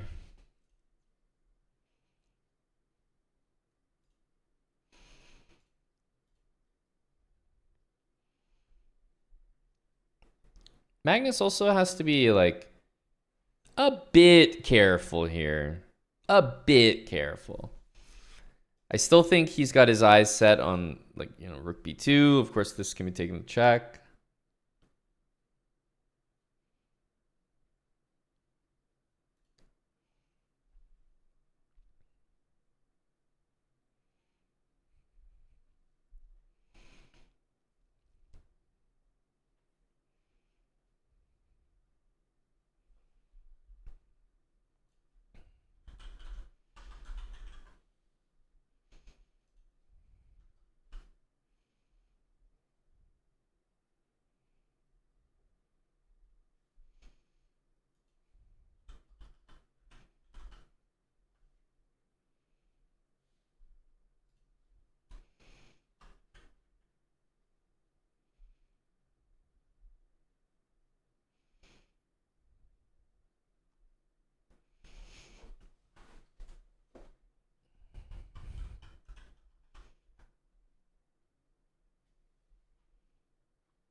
Yeah, this game is very, very even now. Rook here, maybe we'll see knight e4.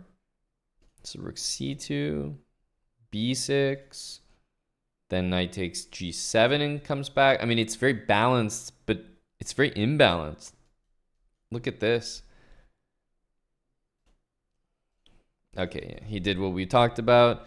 G6 and then h6. You can make the queen.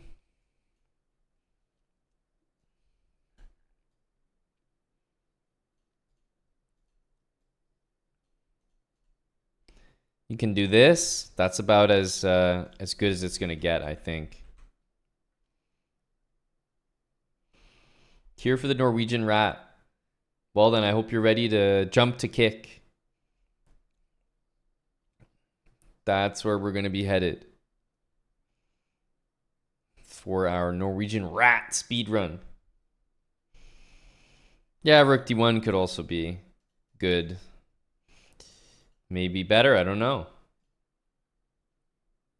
It's nice to know at least that this takes care of things.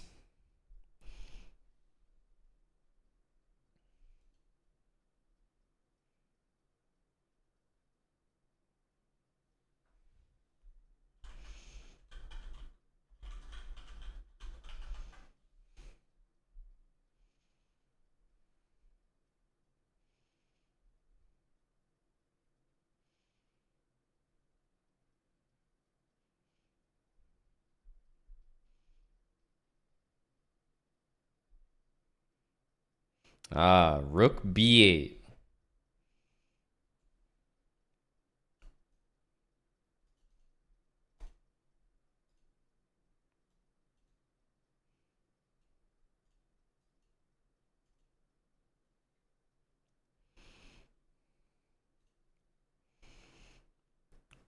A nice win by Fabi. I had a lot of faith in Fabi for this game based on what we saw, what I've seen from Fabi in general. His style suits these opposite bishop grinds. Definitely one of the more interesting games of the round. He's got a queen coming. He's going to take here. I think he's pretty much got this. Erigaisi with 3.5 minutes is definitely going to think, but...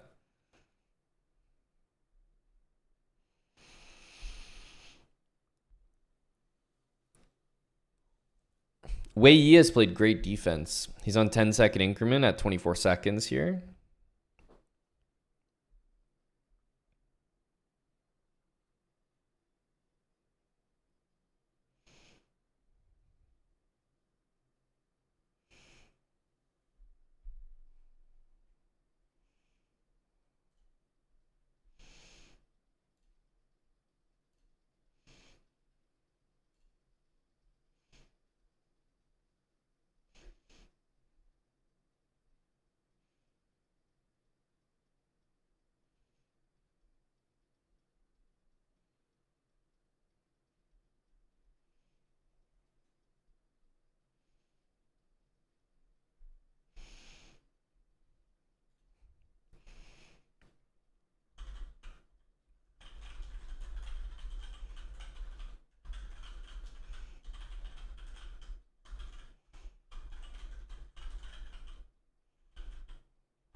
Your rating at the time, Nerlin.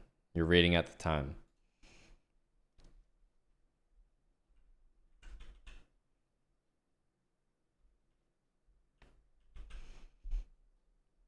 Okay, so King G3, I presume.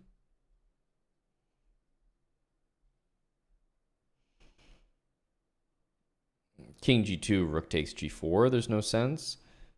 Maybe he's considering this. Yeah, King G3 has to be. King G2, Rook A2.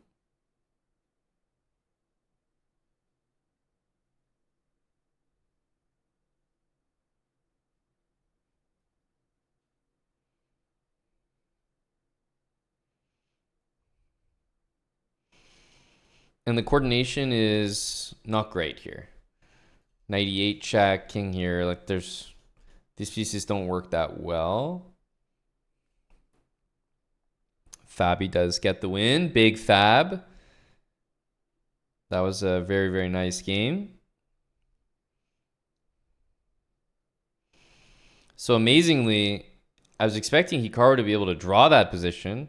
For some reason, he couldn't. I was expecting Magnus to be able to win this. I don't think that he's going to. Wei Yi has played some crazy, crazy chess. Defending that against Magnus, no less, is extremely difficult.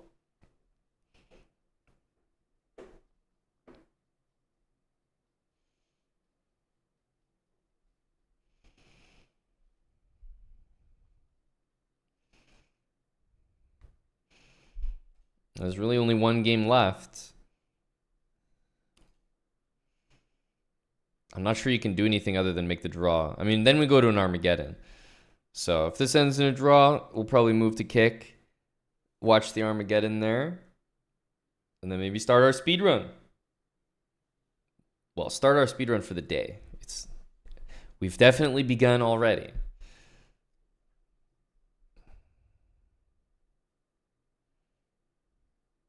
I think we're just going to see a repetition here.